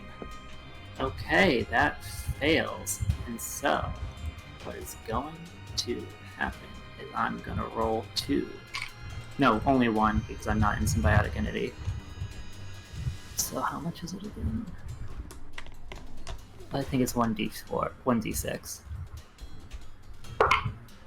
That's a 3 necrotic damage. 3 points of necrotic damage. It does not like that. To that I'm end, so sorry. It's a d4. It's only. I was thinking of the extra damage for the weapon. That's still a 3. Okay, cool. It is going to bite you. I wish it would. Ooh, and this one's gonna probably hit. 23 to hit. Oh, that hits. 15 points of critical piercing damage. Tether. All right, how do we decide critical hits we're gonna go? Do you want to pick a number, or do you want it to just be 20? Just make it 20. Okay. 15. You're good. No permanent damage. Okay. And I believe that is all of the living mud wolves. So Tether, your turn. Just gonna try to hit 3 again. And roll a cancel DPS. That's an extra 1 as you wave your staff at it. It hits the thing, but then it just pulls the staff out of your hand. Your staff is somewhere inside this mud creature now. Okay. And that's my turn. Cool. Revenant's gonna run over and try to grab the wolf off of Tether, or grab Tether off of the wolf, I should say. So he rolls pretty high for athletics. 23. The wolf rolls 13, so he is going to pull Tether out. No attacks of opportunity sustained. Una! Okay. Taking an aim at Mudwolf 3. Wow. Another halfling luck, baby. A lot of ones being rolled. Yeah. 25. 25 will hit. Fantastic. 8 points of psychic damage. 8 points of psychic damage as this thing pops. Your dagger goes into it, and it just vibrates for a second, then Tether's staff is now lying on top of the pile of mud. Oh. Tyler, found your staff. And then, since I haven't moved yet, I'll move over so I have a clear shot of 5. And then try to hit number 5. Go for it. 21. 21 will hit. Molar. Okay, 4 points. 4 points is enough to kill this one as well. It was not Nice. looking very good to begin with. Awesome. All right, anything else from you? That's it. All right, Shandi.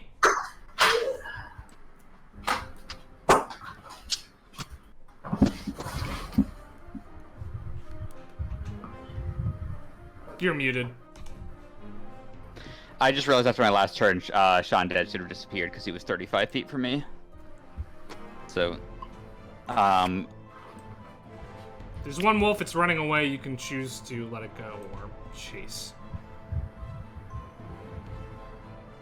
I mean, I'm not gonna give chase if it's bailing. All right. Turn. I'll let it go. All right, Septon. Yeah, I mean, we already killed its whole family. Might as well let it go. And the mud wolf is going to take its turn to Sad. away. And that's combat. All right. As the ravine, Tell your family. the ravine It is was now the Bright cleared. Futures Initiative. The ravine is cleared. Tether, your staff is recovered, and the job is done. The caravan sort of slowly starts to make its way back up towards you. Agile Mask says, "Yeah, good job. Good adapting when the first plan didn't work." Sorry. We do that a lot. No, it was good. There was no casualties, really barely any injuries either. So that was solid. A+. Yeah. I Tether's gonna sulk away. I start trying to scoop some of the leftover mud off of Tether. Oh, Yeah. then she doesn't sulk away. Oh, sorry. No, you're If good. you You sulk did that. away, I will follow you and go Okay. scoop mud. Oh, I'm As just I'm gonna... sulking. Oh, Green Gang. Are you alright, Tether? No. I'm Why not? used Did to you get sulk. hurt? Yeah, I'm fine. Alright. It's okay. I'm sorry. She's gonna sulk away. Yeah, just get all that mud off her. Alright. See you later. All right. I was just gonna. I'd say, since we're in a camp, I think I'm gonna see it the entire time. So, I don't think there's gonna be a later. I'm sorry. I'm gonna keep the sulking. Oh, alright. If that's if you insist. All right. Cool. With the mud wolf encounter cleared, you make it out. Cool. A day or two later,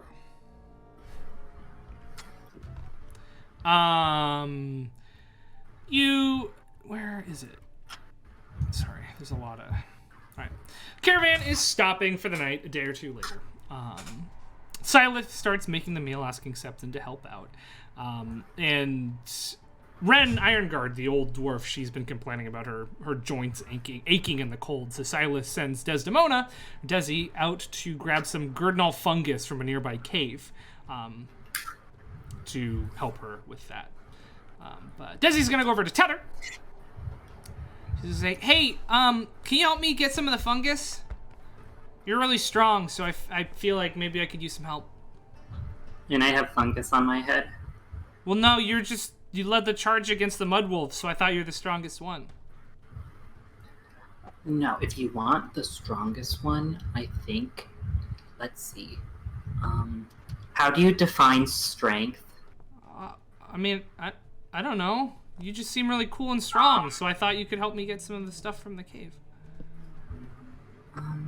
No, this is gonna work. What you want is, do you see the one, Turn? Yeah? Wait, Turn? I? Can you, help gather some fungus? I don't want to go with Turn. I want to go with you. Like she doesn't want to go with me, she wants to go with you. Okay.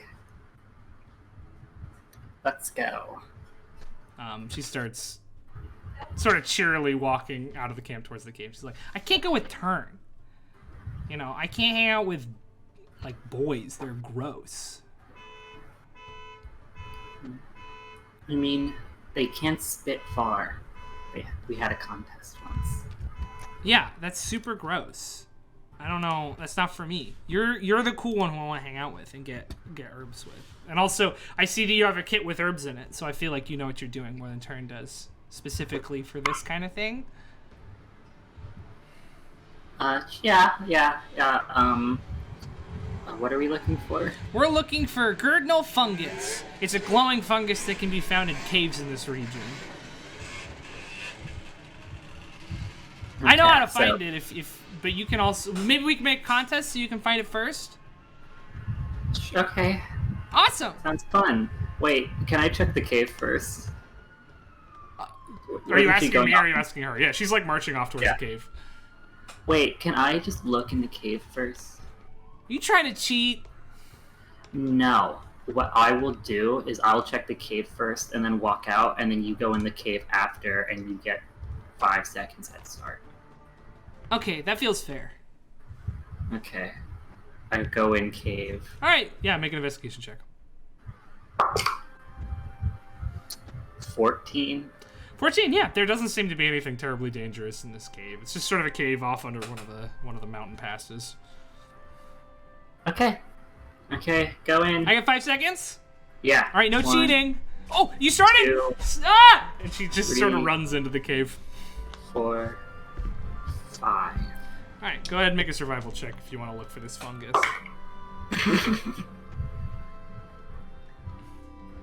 Let me double check. Survival, yeah. I got a 26. She got a 5. You walk in and you see it immediately. And she's looking around. I can't find it. I'm gonna get it before you. I can hear a word you said. Sorry. I'm gonna get it before you. Okay. He's just running around. Oh wait, never mind. Tether is actually just gonna found it. Oh, wow, you are good. I knew I picked the right person to come with me. Gosh, you win. All right, what's the prize? Do you think? The prize is I don't have to carry it back. Okay, that's a good prize. And she takes it and she puts it into her little materials pouch. Man, it's so cool that mushrooms can make people feel better, don't you think? They can. But they can also kill people. They can blind people. They can have them go on a psychedelic journey. What's psychedelic? I don't know. Oh, maybe I'll ask Dad. Yeah, do that. I don't know. Those other ones sounded pretty scary, but I think it's cool. I think it's really cool that plants can save people's lives. Like a mushroom, it's just like a thing, you know? Well, That if you you think find about and you it- can save somebody's whole life with them. I mean, these are just gonna make old Miss Ironguard feel a little bit better, but like I think it's pretty cool. Well, if you think about it, any living thing can help or hurt something. Yeah, I guess you're right. That's kind of weird though, isn't it? How so? Well, I don't know. It's just a plant. How is it so powerful? You know? I mean, if somebody like, I don't know. I mean, it's only powerful in the right hands. I guess you're right. I don't Most know. of the time, they don't care about other things. They just sit around. Oh, you can talk to plants? Yeah. Really? Can you teach me how to do that? No. Oh, I don't. Well. No. what? Okay. No. I'm sorry. That's Not okay. that. Well, I think it's pretty cool. You could have you ever talked to any really interesting plants?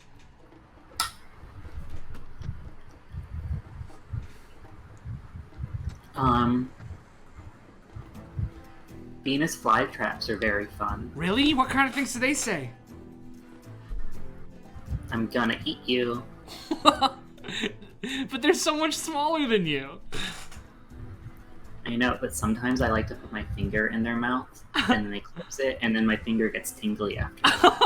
I'll try that out next time I see a Venus flytrap. That's pretty cool. Yeah, it's fun. Do you know? Do you think maybe the stuff in their mouths could make people's like injuries feel less bad or something? I think it only irritate it because it's basically stomach acid, but in plant form. Whoa. Okay. That could be cool. I don't know. Don't tell Dad, because I think it's really cool being a material gatherer and the stuff that we do right now. But when I grow up, I want to be a doctor. Because I think that's even cooler. Because I already know a whole lot about plants, so maybe I can use those plants more than just like giving them to people for money. You know what I mean? There's been a question in chat that I just need you to answer real quick. Yes. Venus flytraps do exist. Don't ask. Are they called that? Yes. And you'll have to unlock the deep lore to understand why. Okay, cool. What was the last thing she said? I'm She sorry. wants to be a doctor. Yeah, I did. She said something right after, right? No. Okay, cool. That could be fun. Once you know what things do, it's pretty easy to get those things and do the. Yeah, things. right? I don't know. I think it'd be pretty cool. What do you want to be when you're up?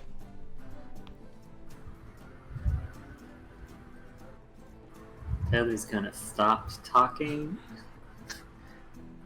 and just start walking back to camp. We didn't answer. Hey, Tether. Tether. Tether. Tether. Tether. We're going back to camp. Tether, what do you want to be when you grow up? Not me. Okay, well, you can be a doctor with me then. Sure. Yeah, we'll do it. And she grabs your hand and shakes it really hard. That's a promise. Okay. I'm sorry. Why are you sorry? You didn't do anything wrong. You found the thing quicker than I did. Thanks. I'll race you back, Nope. though. Okay. She just starts running back towards camp. Half-hearted between walk and jog. Sure. All right. Meanwhile, back at camp, Silith has asked Septon to help out with the cooking. And as he's like, you're cutting up some ingredients, and he's starting to put them in the big pot. He's like, "So Septon, how's life treating you?" You mean like since we headed out, or? Just in general. I mean, we got time. Might as well chit chat. Things have been worse. Things have been better. You know. I like the people I'm living with. That's good. We get to have a lot of fun here and there. That's good. We've also come pretty close to death once or twice. I mean, that's what living on the road's like. I've been there. Oh, I know all about living on the road. Do you now? How's that? Yeah, grew up as part of a family of traveling performers. right. We're on the road a whole lot. In the Feywild? I don't want to make any assumptions, but... Oh, yeah. We were in the Feywild. Interesting. I've come across a traveling performer or two in my day. I mean, you know, all us travelers tend to stick together out on the open road. Oh, yeah, I remember. I mean, whenever possible, we'd camped out with another group, for better or for worse. Oh, yeah. No, back in the days when me and Desi's mom used to be out on the road together, she always had a technique for determining who the good uns and who the bad uns were. Bless her soul. She was never wrong, not once. I wish I could say my family was that lucky. Yeah, well, yeah. Not everyone's got her intuition. Yeah. Honestly, it feels kind of good to be traveling again. You know, makes you feel like home a little more. Sure. I mean, I ain't never had a home other than the open road, to be honest. It's all part of the business. I wouldn't have it any other way, but every now and again I look at Desi and I kind of wish I could give her more of a normal childhood, but she seems to have fun. I mean, there's nothing wrong with traveling as a childhood. I mean, I enjoyed most of it. Yeah, you seem to turn out all right. Well, yeah. So far, I guess you're young. So far, yeah. You're right side older than me, but you know how it is. Oh, yeah. Not to mention, I'm pretty sure one of my teachers said something about time in the Feywild and here passing a little different, so... I reckon I heard who knows something how like old I am compared to you. Me. Centuries old, for all I know. Yeah, maybe. You'd think you'd be better at cooking by now if you're that old, though. Hey, this wasn't my job when I grew up. Nah, you're not half bad. You're a right hand better than Desi is at this, so I'm happy to have you around. Of course, I'm happy to help out. Where are you two headed? We're headed down to Salos. Got some reagents we need to gather down there for a buyer back over in the Bergen Coalition.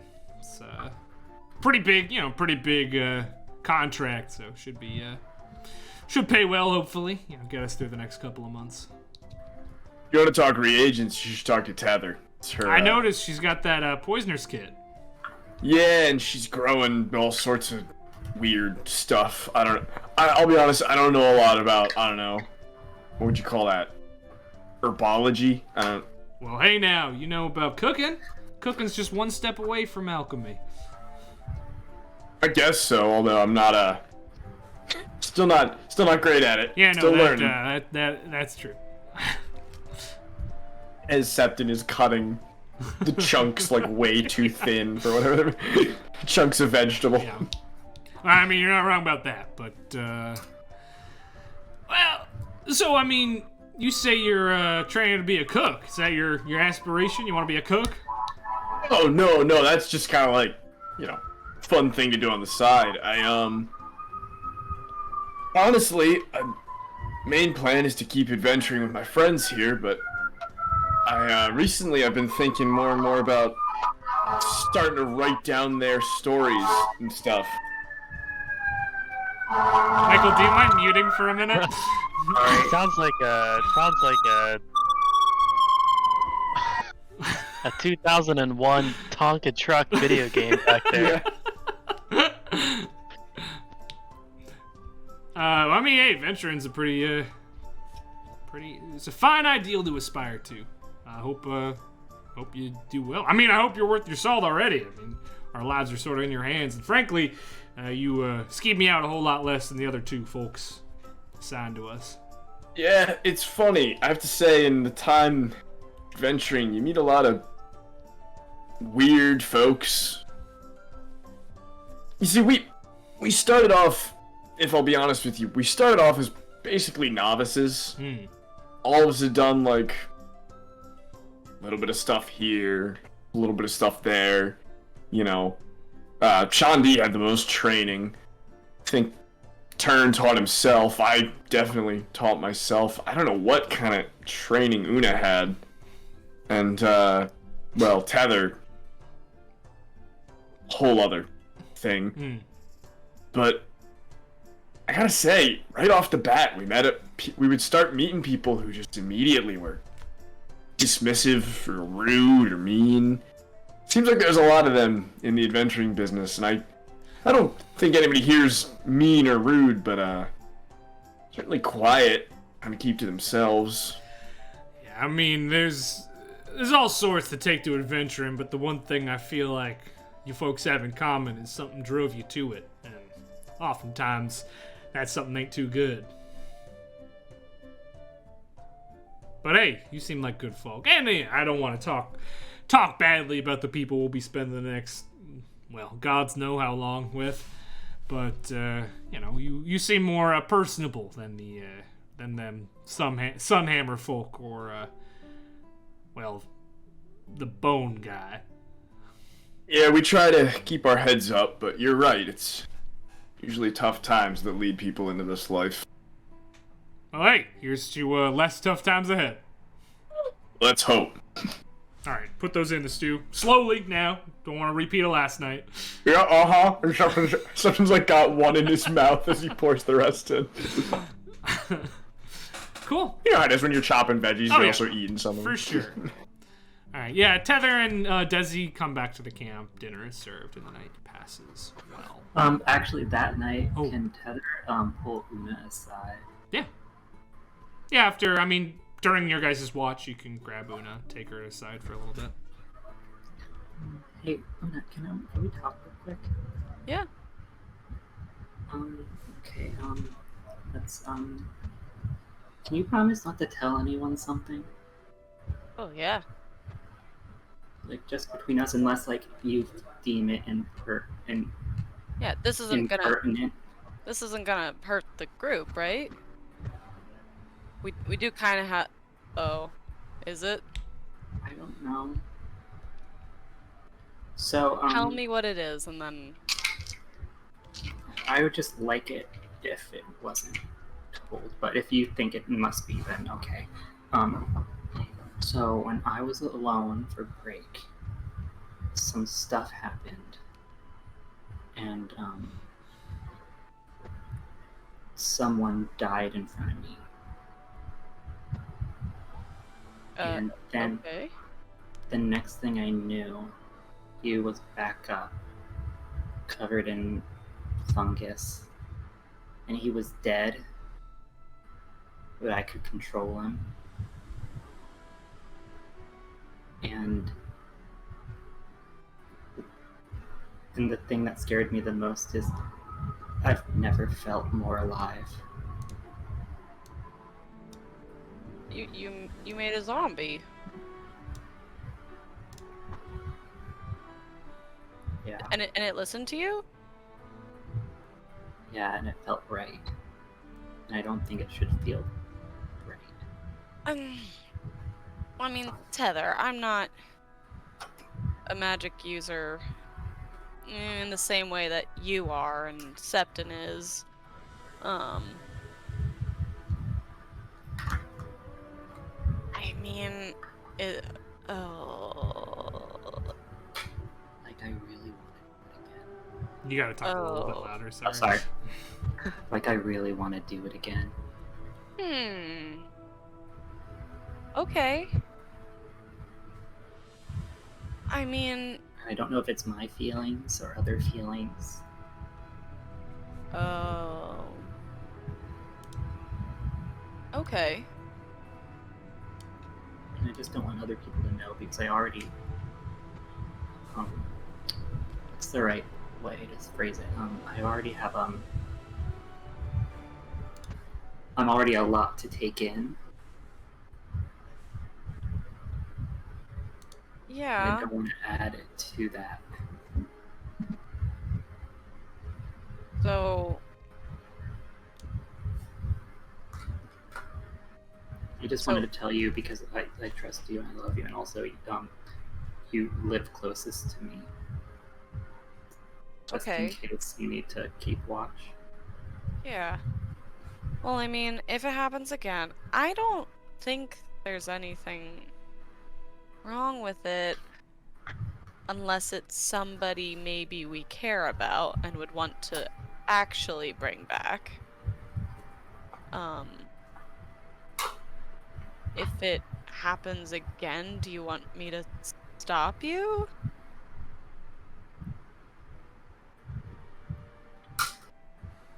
A very large part of me wants to say no. Okay.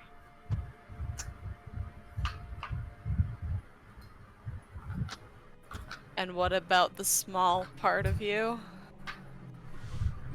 I don't know. I mean, Tether. So I'm hearing that you don't want people to know,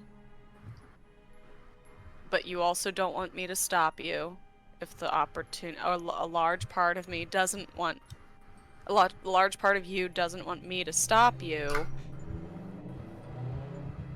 Inevitably, they might find out if I don't stop you. But inevitably is not now. Yeah.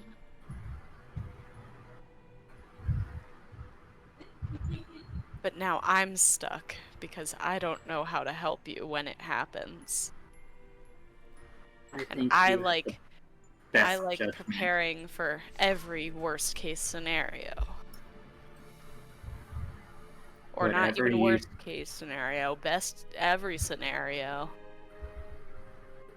Just whatever you think is best, I guess. Okay. Well, depending on the situation, if it's something that could help us, and it's not like you doing it to one of us, or I'll probably just let you do it. Okay. Keep me updated though if those feelings really start not feeling like you. Okay. Thanks. Good night. Okay. Cool. No. I'm not done yet! You know, oh, that was a few days ago, wasn't it? Oh well. The thing with the mud wolves, you didn't do badly. We achieved our goal. And it wasn't like yeah, the first plan didn't go through well with the deer, but that's why we made a second plan.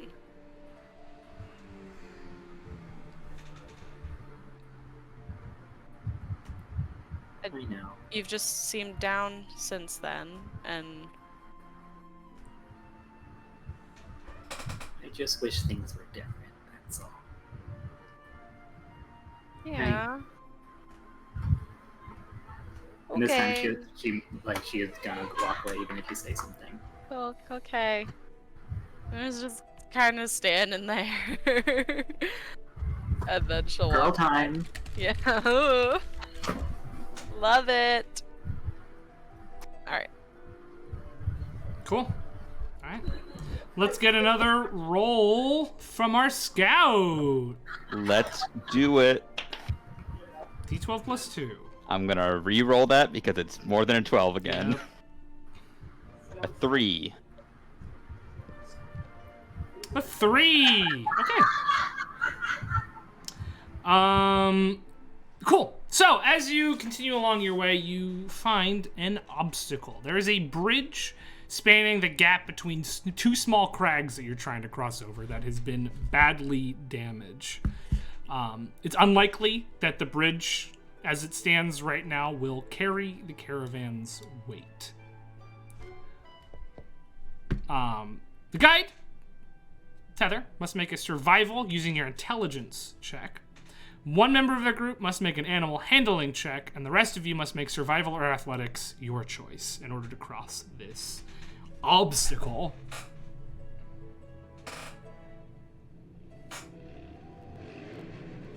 So it's just My intelligence plus proficiency. If you're proficient survival.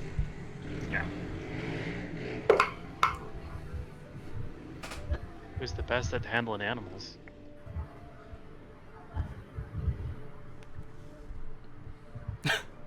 I don't know if anybody is.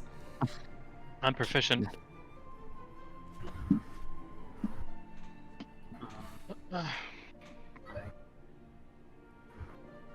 Oh, sorry. I got a 19. Cool.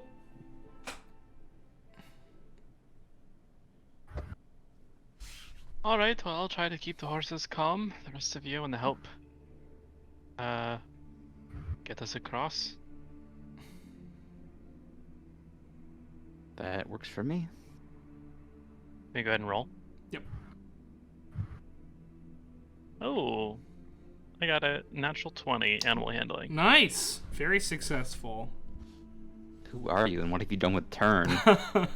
You're right, I should have disadvantage. No! Shoot. Okay, 11. No! Natural 20. I mean, no, being able to nat 20 an animal handling check is very turn. Yeah, you're right. Yeah. If all things for turn to be good at it would be talking to some horses. What about the rest of you? You can survival or athletics, whichever you prefer. I will athletics. All right. With your sweet I- proficiency. I'll do Roll survival. I think you mean expertise. Woo! Alright. 16 for athletics. Cool. 17 for survival. Cool. 12 for survival. Cool. That's one fail. Ah. But that is more than half of you that are successful. So the path is cleared. You do, in fact, manage to make your way across. And I mean, it takes a little while. You unhook the horses from the caravan. You let them across one by one. You take each of the wagons across one by one, taking all the weight out of them. It takes you some time, but you make it across with no ill consequences. That being said, it could have gone smoother, so you don't get a bonus to your arrival roll. But, you know, obstacle cleared fairly quickly, fairly easily. 2 days later, the day before you're supposed to make your way back to... before you're supposed to make your way across the border of Zymor into Nildor, there is a pretty heavy blizzard that begins to rock the caravan. Most of the people are inside. Revenant has taken watch during this. He says he seemed to imply, he didn't really say anything, implied that he's able to survive it easily due to his nature, as well as see more effectively within it. But during this time, Ren Ironguard, the old dwarven woman, will see turn. Whether you're sitting in the caravan or walking next to it, either way, she's gonna see you, and she's gonna say, you boy, I need you to help me keep my gear out of the elements." Alright. What would you have me do? She's got all sorts of armor, and it's all old, like old armor, old lance, weaponry, a saddle, despite having no horse. And she gets you to sort of like pile it inside and keep it warm and keep it safe with her, because she can't really do it herself. Alright, I give her a hand. The best of my ability. Cool. As you're helping her, she sort of looks at you. She's like, "You've got a morose way about you, son. What are you talking about? You've got a sad aura around you. It's in your eyes." I try to, I grab I pull out one of my daggers. I try to use, like, the reflection to look in my eye. I don't see it. What's got you so down? Can't be the snow. You've been like this the whole time. Oh, I'm always like this. Are ya? I... Well, that ain't no way to be. Oh, how should I be? Oh, you've got to enjoy the things you do more. One day you're gonna be my age, and you're gonna wish you'd enjoyed things more when you were your age. I? How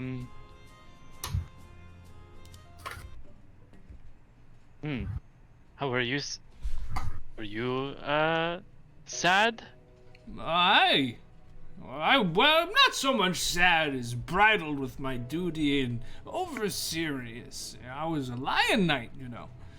But I took it far more seriously than anyone did around me. I mean, back when I was early in my career, there was a change in the kingship in Caerleone, and some people left, some people stopped caring, but I was laser focused on my goals, and I mean, I accomplished a lot because of it.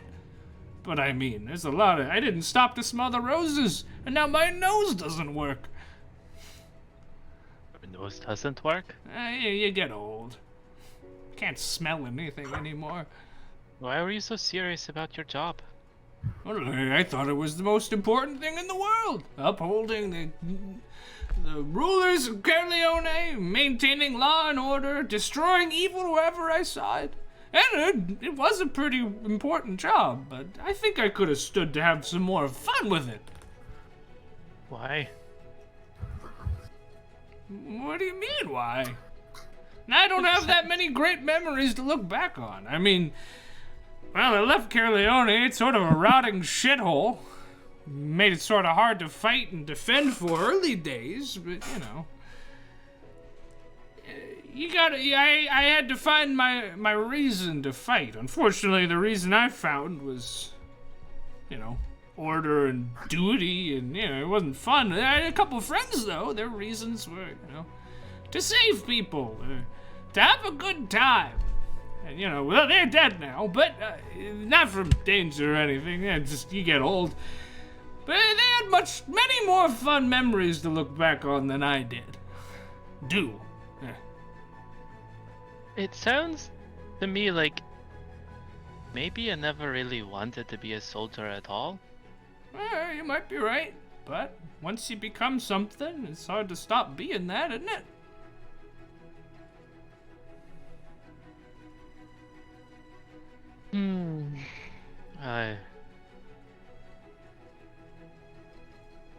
I don't know about that. Once you become something, it's hard to stop being it.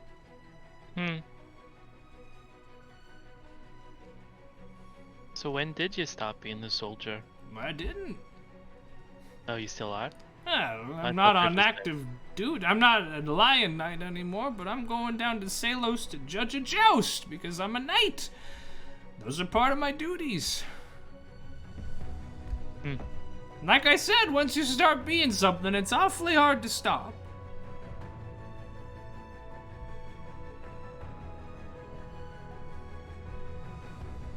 I've almost done the same thing like 3 times. The het duty. Okay. Well... All I'm saying, kid, is you don't look like you're having a good time being what you're being. You should probably work on that before you get too old. It's hard to stop. I know. That's what I'm telling you. So you should work towards it, or you should find a way to enjoy what you're doing. I know. I don't know what's got you so down in the first place. You folks seem fine. You getting to travel around? I used to thought it was amazing and wonderful and everything I wanted. Well, it changed. I don't know. That's how everything is in my life. And then I wander on to whatever's next. I change paths, and after a little while, I just feel the urge to wander on again. That's me. Well, so what's the point? What's the point of that then? I don't know. That's just how I am. That's how I was made. I just I have the wanderlust. I just feel the need to keep moving and right now I feel a little stuck. He sort of looks out towards the blizzard. I get the feeling. But I mean, I don't know. Feels like you're not going to accomplish anything with an attitude like that. Maybe you have the opposite problem than I did. Maybe I judged you wrong. Well, so am I supposed to change, or am I supposed to stick to what I'm doing? Because now I'm confused.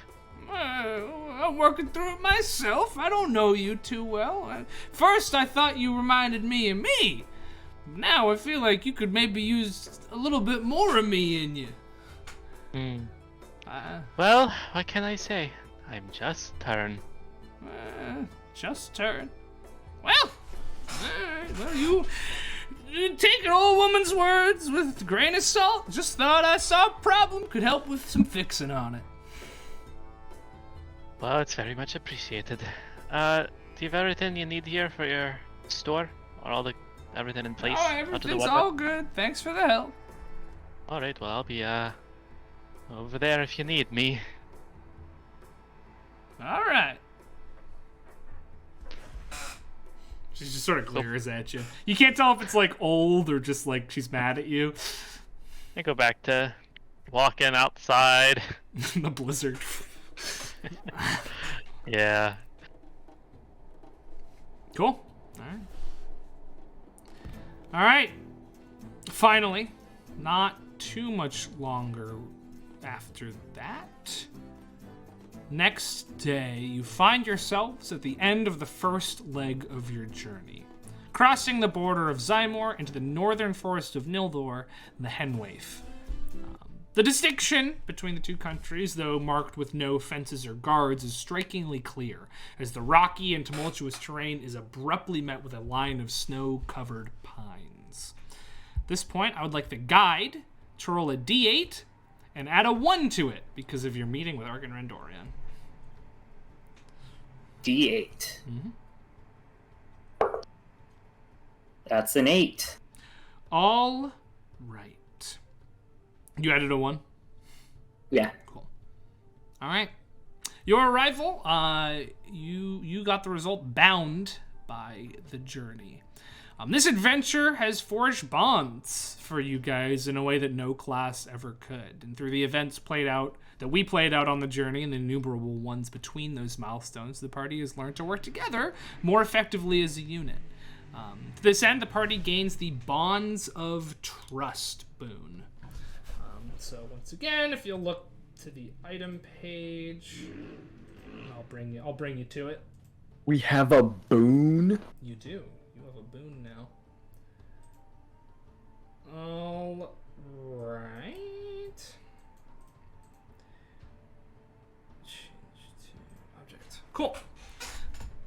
All right, so you have the Bonds of Trust. The trials and tribulations that the group have been through have brought them closer together and allowed them to work more effectively as a team. Once per long rest, when a member of the party fails an attack roll, an ability check, or a saving throw, another member of the party may use their reaction to allow the roller to roll again, using the higher of the two rolls as the final result. Obtaining this boon again increases the number of times it may be used per long rest by 1. So you guys have that now. You have that optional reaction feature because you rolled an 8 on your arrival. Yay! How long do we have this for? That's permanent. The Oh, boon. dang. Yep. One of the few. Tease.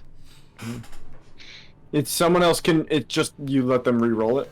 Yeah, you can use your reaction. You collectively have a pool of one of these. And if somebody fails, someone else can use their reaction to allow a reroll. So it's not like one each. 1 total per day.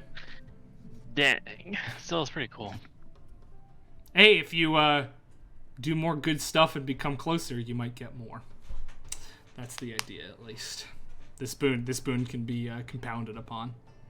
Are we talking about beach volleyball good stuff, or are we talking about tearful confessions?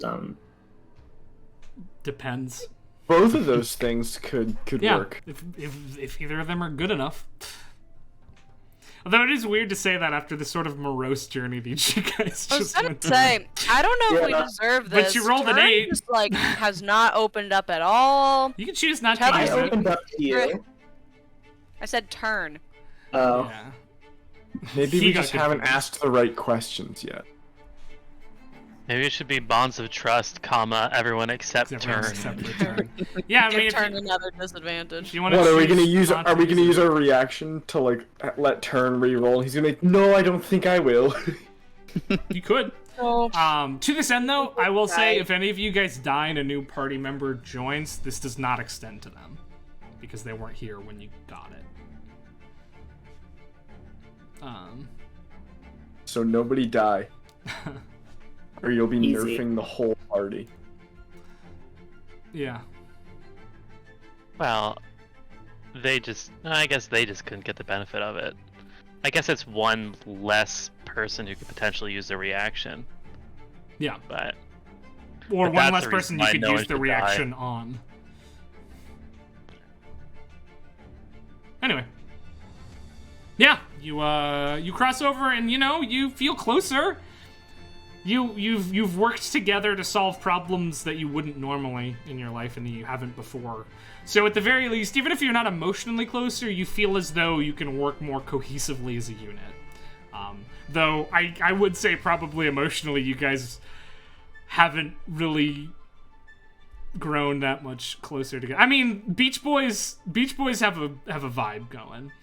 But Tether and Turn are definitely drifting emotionally. But, You're still feeling the effects of Christmas morning. yeah. Cool. Just should have accepted my offer. All I'm saying. Septon and Una and Shani have got like inside jokes. Yeah, going. they sure do. They're Oh, chilling. no. Every night Ow. in the back of the wagon, they're like playing jacks together or something. Like, Someone says Outlaw has something. Green Gang fallen. Wait, what gaming kits is everyone proficient in? If someone says something that reminds them of an inside joke, like we all like look at each other and just start laughing. It's so funny. Constantly dropping the "you had to be there." Yep. meanwhile, Ooh. Turn and Tether have joined the ranks of Revenant and the edgy solo boys squad. On either side of Revenant with their matching T-shirts. They're all like 15 feet apart though, because you can't get too close. Yeah, They like think you're he's our friends. dad at Disney World and we have matching shirts. Cool. All right. So you guys head into the Henwaif. The time that you spend in the Henwaif is a sharp contrast to the rest of the journey. These trees are ancient and dense, blocking out the sky above. At all times, the forest seems to be holding its breath. We'll get to it. Awaiting something great to happen. I knew, so we'll get there. The forest seems to be holding its breath, awaiting something great to happen, or perhaps preparing the event itself. The trees almost seem to watch the group as they travel through, though not in any malicious way, but with an intelligence and wisdom that one would not expect from a tree. Their very presence commands respect. Desi stops playing, Ruba stops sketching. You all feel as though you should probably be on your best behavior, but you can't quite place why. But yeah, your caravan is journeying through the Henwaif here. No, all I wanted to do was say, these trees are old. Yep. Someone say how old? Very old.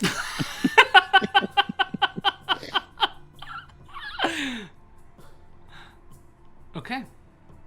Is there anything you guys want to get up to while you travel through these ancient trees? Hmm. I mean, some idle chick chat. Do you want to do that, or do you want to skip past it? I don't know how you're feeling. With the trees, that depends on if you think it would be. Oh, you were going to talk to worth it. trees. I thought you were talking to the group. No, we already established I'm now edgy. Yeah, you're right. You get the sense that these trees probably wouldn't talk to you. Like, there's that sense of they command this respect, and you're, like, almost nervous to talk to them.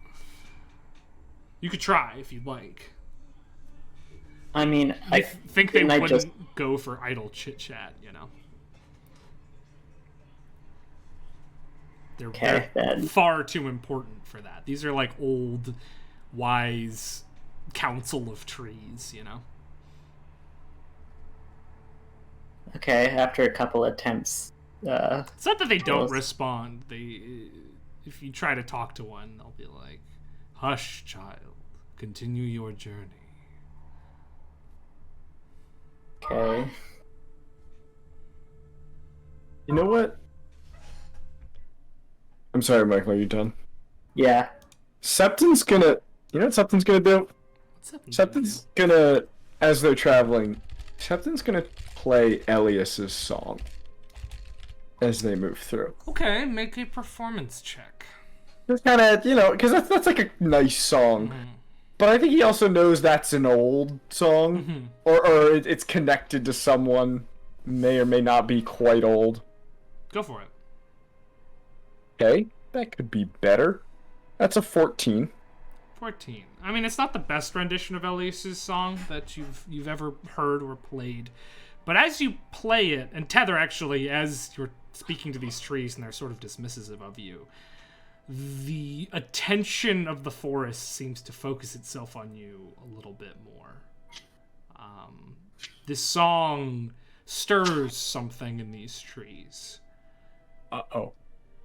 And to you, Tether, as you're trying to speak to them, one of the trees will say, "Where did the summer child learn that song?"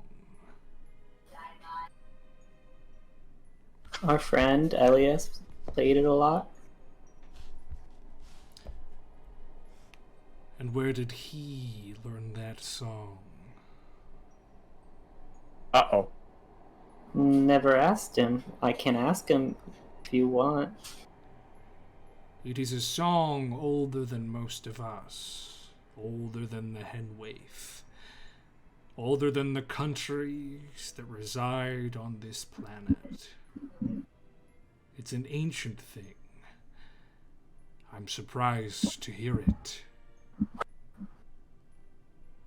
This voice is being passed along through multiple trees as well. Like, the caravan hasn't stopped for you to talk to one tree. It's the same voice coming from different trees.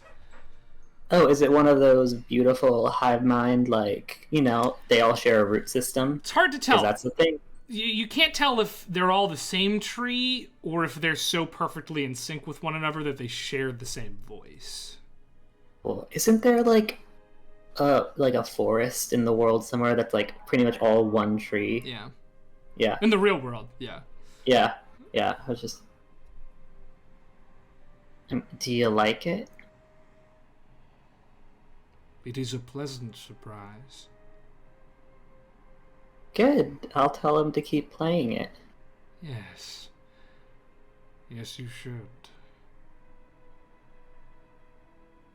Walk, walk, walk, walk. Septon? Hmm? The trees really like that song. So, do you mind keep playing it? I was hoping they might. Septon will continue to play. Cool. And the trees begin to sway. Not quite a dance, but there's... You'd imagine if you were looking at the henwaith from above, you could tell where your caravan was based off of how the trees in your area are gently moving along to the sound of your song, of Elias's song. Even if it's not played as perfectly as before, it's awakened a memory in this ancient forest. A couple of hours pass by before the trees begin to stop moving, and in fact, the path seems to close in front of you.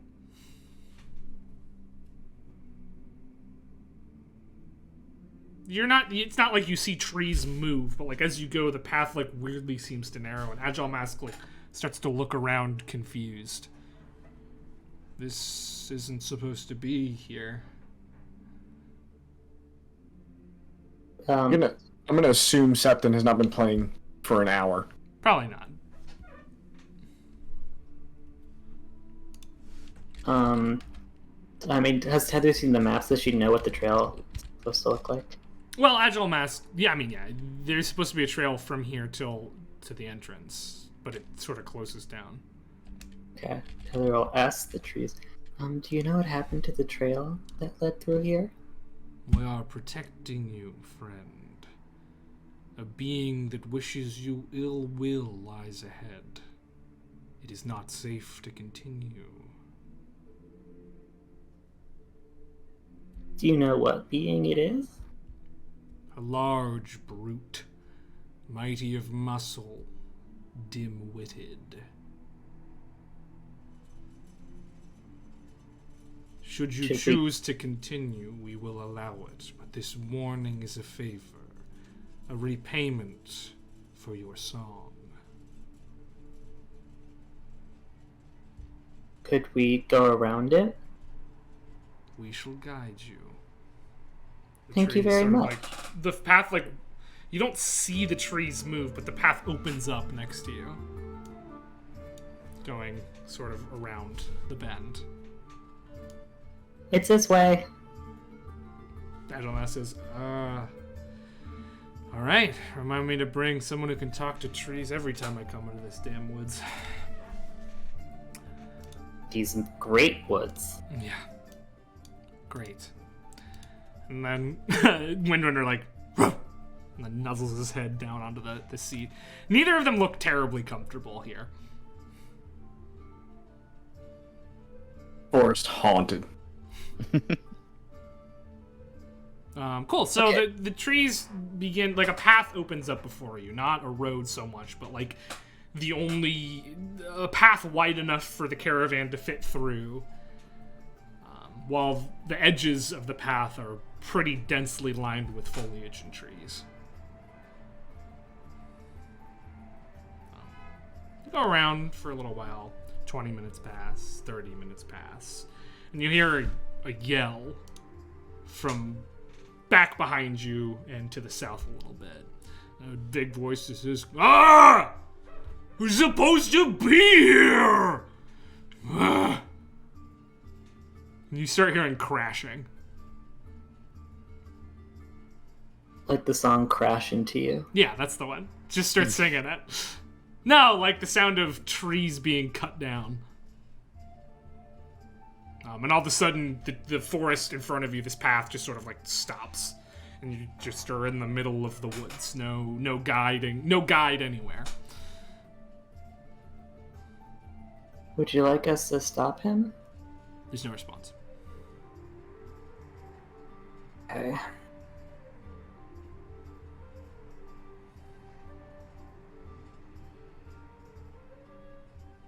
Should we go stop him?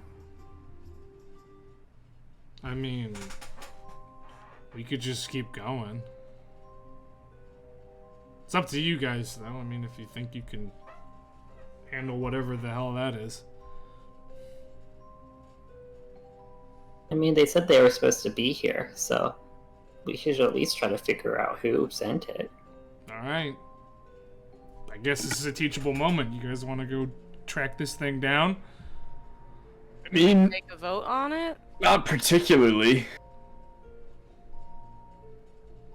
Sounds like we avoided something, right? I mean, Best to probably let it be and continue on our way. well, I mean, the trees were very kind in letting it and trying to lead us around it, but now he's hurting them.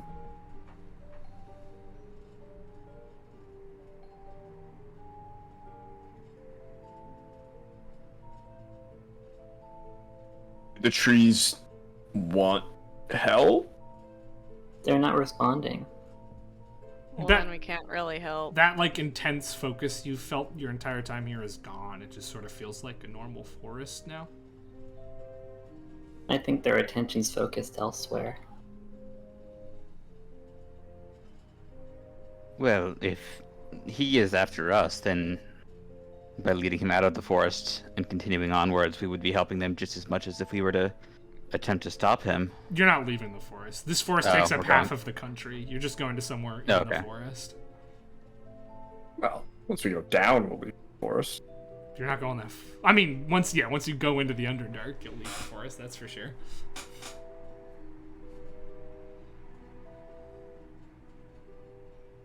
I mean, whatever everyone wants.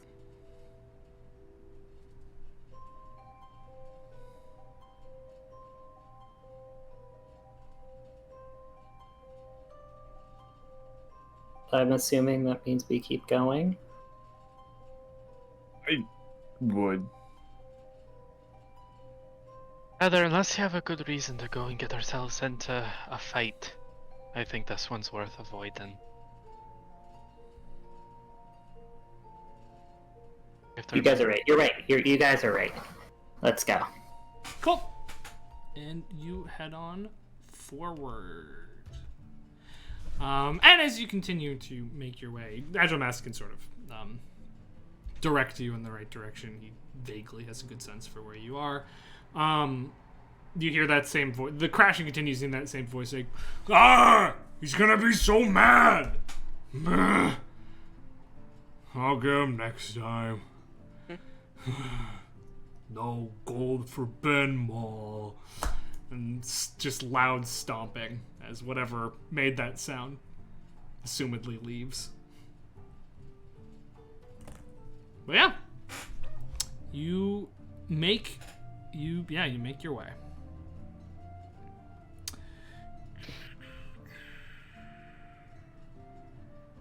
Cool. Yeah, that sense of awe doesn't ever really return to the forest around you. Trees no longer really respond. But before too long, the caravan comes across something that instills you with a different unshakable feeling. Unease. That was gonna be a cool music cue when my stream deck fucking died, so. Oh, it was great. I heard it. It was awesome. Thanks. Alright. In a large clearing, the largest separation of trees you have seen since entering the Henwaith. In the largest separation of trees you guys have seen since entering the Henwaith, the earth simply lays open. A massive gash in the ground, as though a great knife had been plunged into the forest by a mad, godlike surgeon. The earth around this pit is scabbed over with black rock, a diseased contrast to the rich soil of the rest of the fortress. In fact, the forest seems to back away from this pit, attempting to keep its roots from intersecting with the entrance to what must surely be the underworld. This is Dul Nors, the Maw of the Dark. The pit doesn't lie alone or unattended, however. Across its considerable girth, there is a structure of sorts, a large frame built of wood and dark iron. Atop it sits a one-room building, a small cone-shaped hut, from which a rope ladder hangs down to the side of the pit. From the frame itself, a series of massive dark chains are strung. As you approach, you hear a voice call out, "You've got your papers, then?" An Agile Mask sort of reaches into the wagon behind him and pulls them out and shows him. He's like, "Right, bring them up here, then." And Agile Mask says, "I'll be back soon. Make sure nothing untoward happens to the caravan." And he gets out of the wagon, goes over to the rope ladder, and crawls up it. It's gone for a while. As pure bad vibes come up, wafting up out of the maw. Desi is putting on a brave face, but she's hiding behind her dad for sure. Ruba Darth is furiously sketching, her eyes a mix between awe and fear. The Sunhammer are all sort of like, arms crossed, fidgeting a little uncomfortably. Revenant, unmistakably, is just staring straight at the pit, unmoving. No one seems to be having a good time here. Ren's asleep. Ren Ironguard is she's sleeping.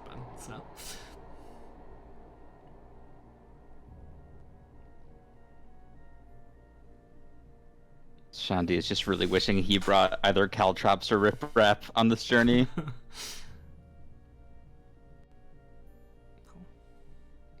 So are we just waiting then for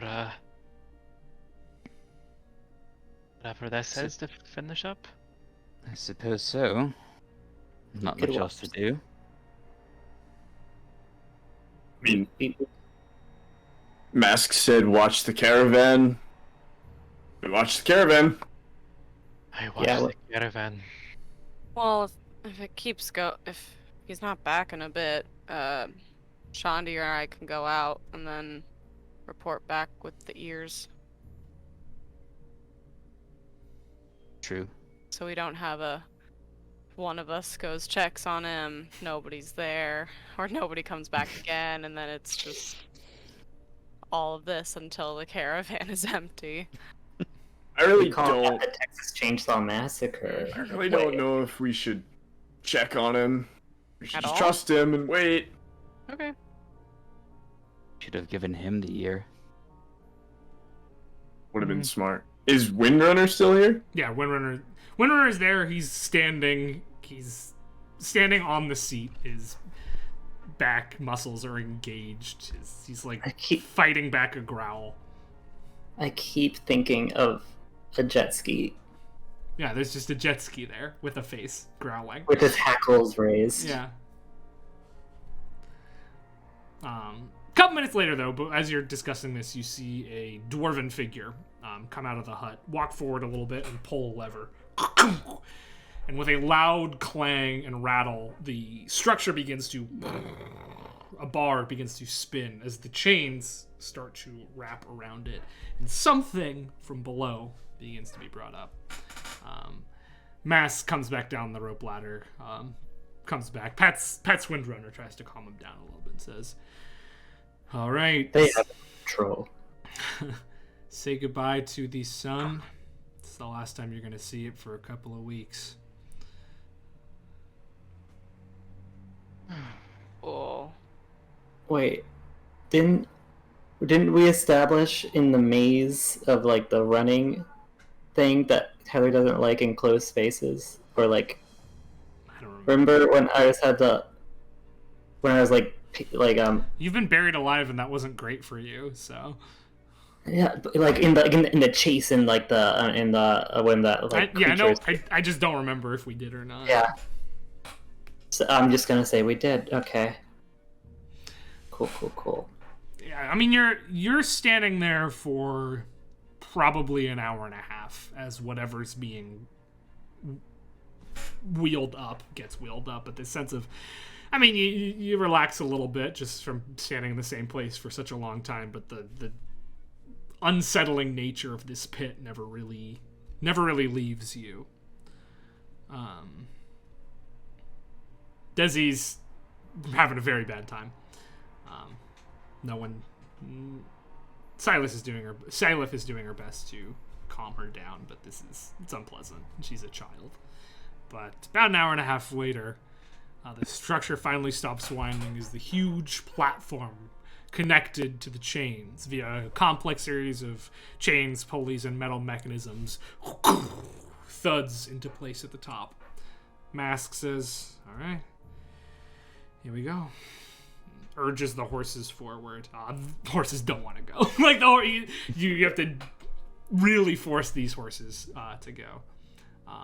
In fact, the two drivers that you had of the caravan don't get on the platform with you.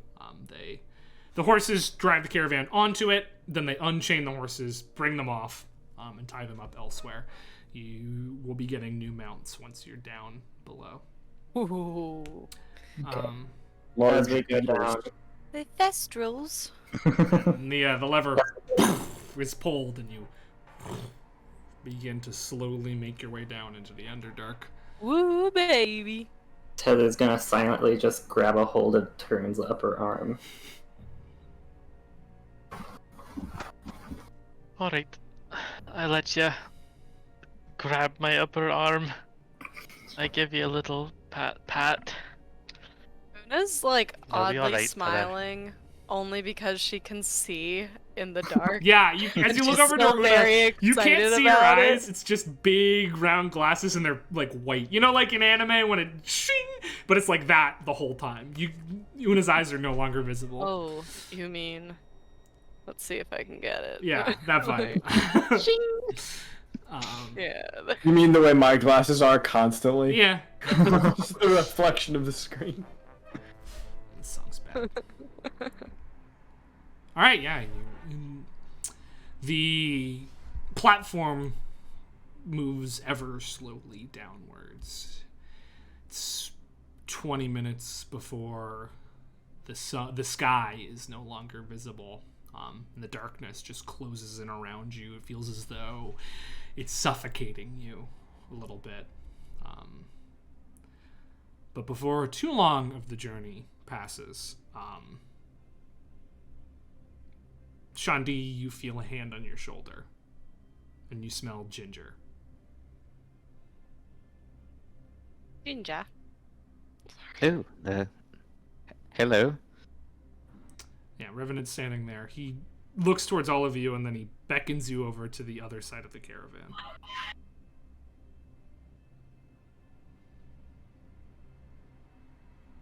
I'll follow him. Mm-hmm. Once you get to the other side, he looks around to make sure no one's looking. And he grabs his helmet, and he removes it to reveal a shock of blonde hair. A face covered in skin, not turned blue from Genasi descent, but likely as a side effect to drowning. Stitches across the front, sort of keeping his skin together. You see standing before you, William Johnson.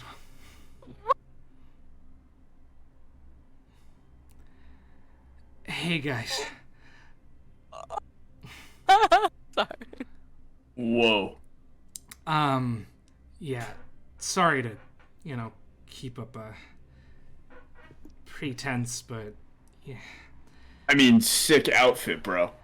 Thanks, I woke up with it. I had to keep myself disguised while we were on the surface, I couldn't tell if his men were still after me, and Sheena and Colwell thought it'd be better this way, so... I can't talk to you much while we're here, but there's a couple of things I wanted to say. Let you know. First off, I'm good. I'm alive, sort of. So, don't worry about me. And also, yes, sorry, this is weird. Didn't expect our, reunion to be like this in this horrible pit. Yeah. Sorry. We spoke before. We had dinner. You had dinner. I can't really eat anymore. I noticed. Yep. It's sort of what happens when a devil brings you back to life.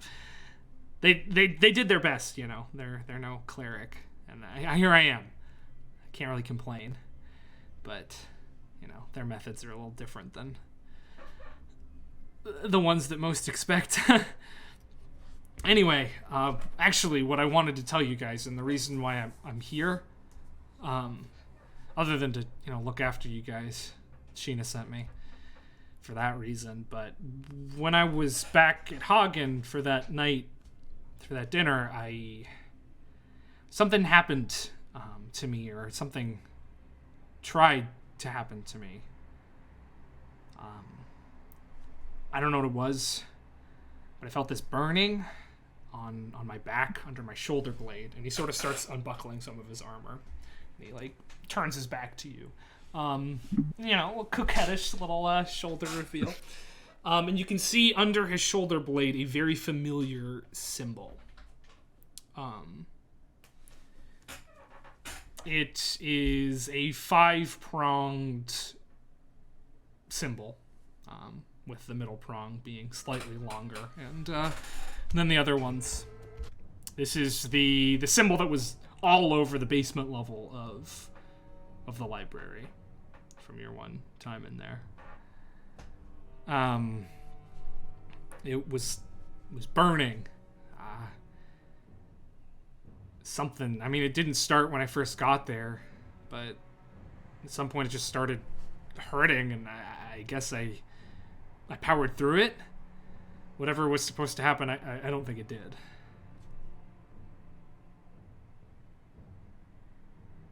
Did, before you noticed it, did you do anything in particular, or did you see anyone around you? Or were you near? I was... Where were you? If corpses could blush, he would be. It was... There, I was in, You were with... I was in Colrill's place. Awesome. Visiting Colrill. Classic Johnson. Okay, Sep didn't, like, maybe later. Sorry, trying to keep it light. Love you, bro, but, like, you're my beach bro, but... Sorry, trying to cut the tension a little. Yeah, I was in... Yeah. I was with Colrill.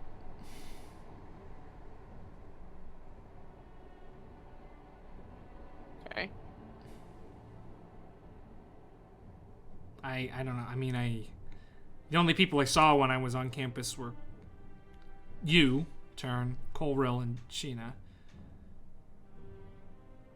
And so this must have been when the rest of us were on vacation. Yeah, only Turn was there. Turn, had you seen anything? No.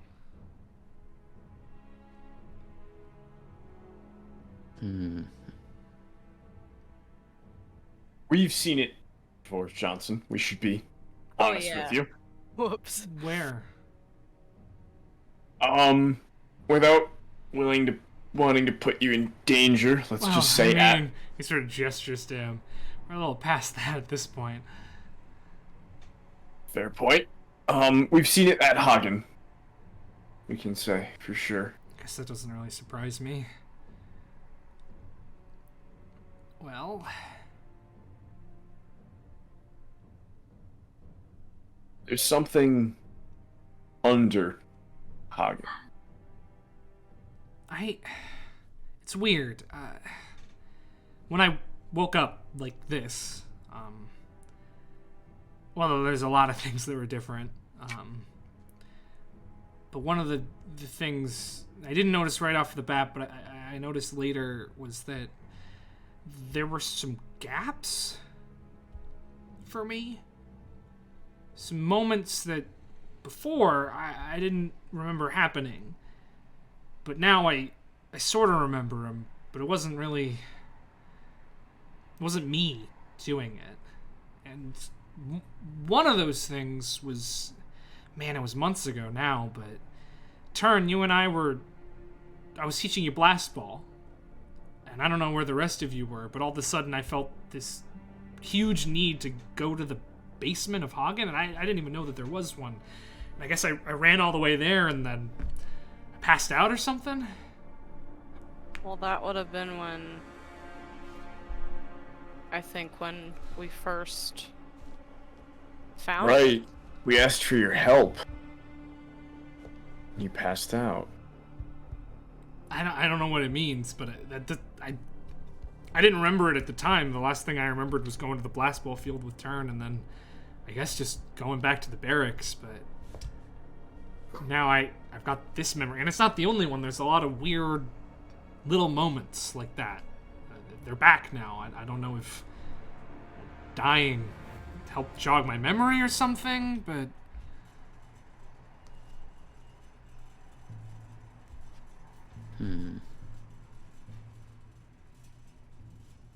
I mean, I don't want to get too serious. It's really nice to see you guys, but I thought I'd let you know.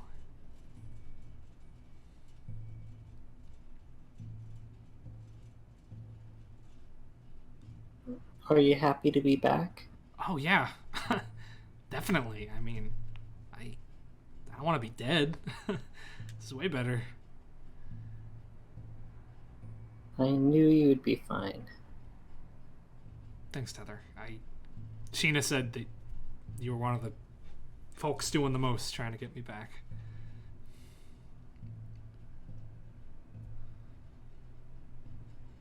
And Shandi, I should say, I don't feel like this is your fault or anything. You're not the one who did this. I was worried. I appreciate that, though. You know, it doesn't alter the truth. No, it wasn't. It's not your fault. It was them. And you can see his blue eyes slowly, as though like an ink drop has been put in them, slowly transition to red. It's those bastards who did it to me and the one that sent them after me. And they're gonna pay for what they did. And then he blinks and his eyes are blue again. But that's not important right now. Yes, on that point we are agreed, but it does have to wait. Yeah, it's not. It's. I mean, this is more important. Getting you guys safely through the Underdark is more important. I don't really know whose bright idea it was to send you guys down here, but, you know, rest assured I'll be here the whole way through. I knew how to handle a sword before, but now I got, you know, this thing, and he pulls his sword out of his back. And that's pretty cool. Got some powers I didn't used to have. What? Does the sword look cool? Yeah, it's like the, or is it just... it's the like bone square blade that he's had the whole time. The one that had black flames on it when he activated it. Oh, right. Okay. Is it kind of like that the old eyeball guy had? Didn't he have a square bone sword as well? The Crypto. No, he didn't have a square bone sword. He had a serrated one and A serrated sword, Yeah, that's yeah, right. yeah. and an axe. I thought it was bone for. Nope, it's just a serrated sword, and then the axe that it's just in the court now. And hey, I mean, you haven't even seen the half of what this thing can do. Hopefully you won't have to. It's kind of uncomfortable, but Well, it's good to know you're. I'm not going to use the word okay. I mean, honestly, I feel stronger than I've ever felt before. Suppose that's good. The stitches are a little, you know, disconcerting, and the inability to eat or breathe or sleep, but I feel strong. I get to see you guys again. I could probably go see my mom again, you know? I'll have some explaining or makeup to do, but I'm not complaining. We'll help get you disguise. Sure thing. Anyway, speaking Very of good to have you disguises, back. not that I don't trust Mask or the other folks around here, but I think it would be best if we kept my identity between us. You never know who's listening. Very Okay. well. Can I see if anybody's listening or looking at us? Make a perception check.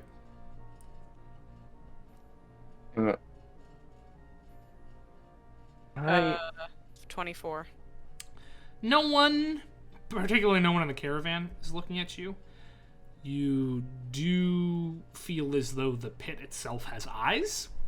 Not literal eyes, but like there's a presence around and that's uncomfortable. Eyes. Can I insight? This is gonna sound weird. Can I insight his comment about you never know who's listening? What are you trying to find? I'm trying to see if he's.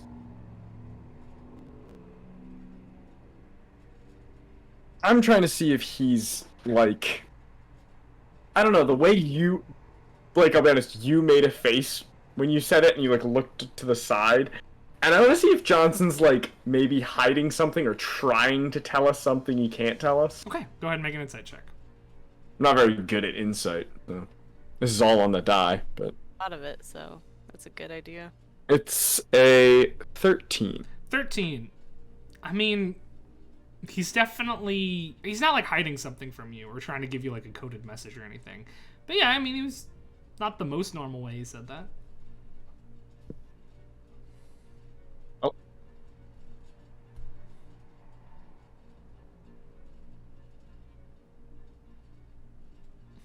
I have no follow-up to that. Cool. I didn't notice much. He's gonna say, well, I guess back in this damn thing. He takes his bone helmet and slides it back on his head.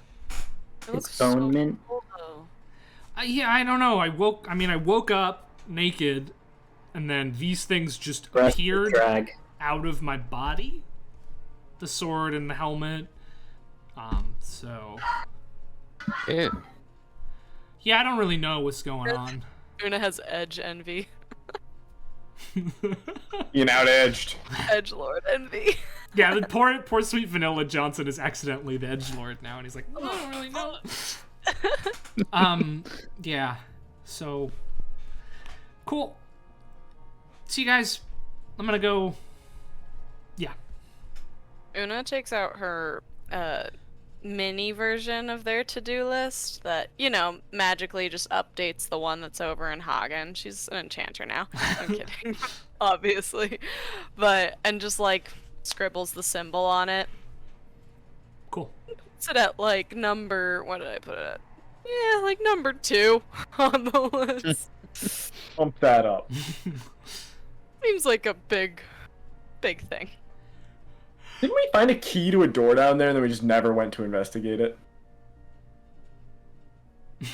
I feel like we did. I feel like we have a key to a door down there. And we just... You don't have a key to a door down there. You have something that matches a symbol on a door down there.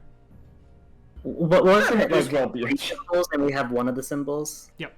Well, yeah. Tether's the only one who saw the door, but you have the crescent moon symbol that seems like it could slot into that door. And what were the other symbols? Do we remember? A flame and a face. Flame in the face. It was just the 3 symbols. Yeah, they were. So it's 5 prongs. Well, they were 3 constructed. Yeah, I mean the symbols aren't on the 3 symbols are only on that door. The prong thing appeared everywhere, right? Okay. But that specific version on that door had the face in the middle, and then the top 2 went to the crescent, and the bottom 2 went to the flame, or vice versa.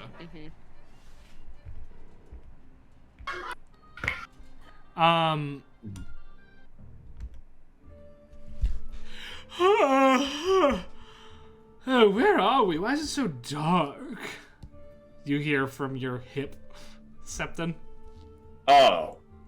Shit, we shouldn't have brought you down here. Where on... what is happening? Last I remember, we were going into some boring tower to do another boring test. Thought I'd get some shut-eye. It's been like a month. Yes, I've lived for thousands and thousands of years. A month of sleep, whatever. Did I miss pretty anything sure- fun? We went to the beach. You went to the beach and you didn't wake me? I mean, are you a big fan of the beach? I've never been, Seppi. Oh, good times at the beach. I'll tell you what, Balthazar. Good times at the beach. Well, I should very much like to be notified the next time we head out for a fun activity. Well, we're doing a super not fun activity at the moment, Where so are we? back to bed with you. This is horrible. What's this place called? This is the gash in the earth. Yeah, that's it. It's Dual Norse, the Maw of the Dark. Maw of the Dark. DUL''NORRS. We're in Dual Norse. There's a little, you gotta roll your R's there, Peter. Dual Norse. It's Duloc. Dual Norse. The gash I was in like, the earth. there's no way they're gonna be able to make this one shitty. There's no way they're gonna turn this name against me. And here we are. It all goes back to Shrek. The Maw in the Dark. The Maw of the Dark. Finds a way. Isn't this? Wait, is this related to wait. your people? We're going to the Underdark? You know it. Right next door to your house. Oh god. It's a lot. Balthazar peace out. I don't think Septon knows the abyss isn't physically below the Underdark. Seppi, darling, you're a lot closer than you think. Oh, really? Is there any way we could not go to the Underdark? Oh, do you not want to visit your friends and family? What do you mean, my friends? What are you talking about? Wait, are you from like the Abyss? Isn't that like yeah, nearby the Underdark? No, you said I was. You said we were astound me close. with your stupidity. The Abyss is not here, but fortunately, Why did you say we were close? Because Balthazar? I know someone who has an undue amount of influence on this place. Who? Well, I mean, it's no one. It's not important. I'm wondering if there's any way that we could I've never not. known you to get flustered before. What's going on? I just would prefer to not. He did get be flustered once. In the realm of, well, her. Oh! I know this from the elf. Project. Big, the spider. We don't have to talk about her. We don't. Goddess. We do not have to talk about her. Don't say that. Una, did you say that in character or was that out of character? Did I say mommy in character? I don't know. This is important. No! It's important if you did or not. Okay, cool. Yes, I feel no need to speak on her at the moment. I want to see if Septon can remember the name. Well, I can't. Can we all hear this? Or Yeah, is it speaking out loud. Oh. No, well, Oh. no, it doesn't change it. So Septon rolled a 14 history check. Does he remember Lulf's name? She's a huge member of the Pantheon. Lulf, that's the one. Oh, shush! Please do not. You you know, not on good- names have power, and if we're in the realm of her little followers, then I shudder at the thought of summoning her somehow. She'd kill you in an instant, and we don't want that. Well, yeah, but we're not gonna give her a reason to kill us. Also, I'm assuming if we're in the realm of her followers... Seppi, she does not need a reason to do anything, my boy. Right, but if we're in the realm of her followers, isn't her name gonna be said, like, all the time but by not her followers? Yes, but not by someone that I'm attached to the hip of. You understand? Well,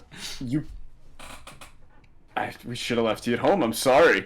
I go where you go. I could be of good help to you.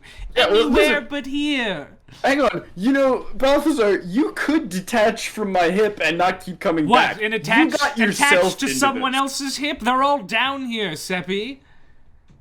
Listen, we have taken you off our hips and left you at home. Yes, but plenty it's of times. boring just sitting in a You house. come back. You got yourself into this. I was sleeping, Seppi. I was asleep. I didn't know we were going to the Underdark. I would have stayed had I known.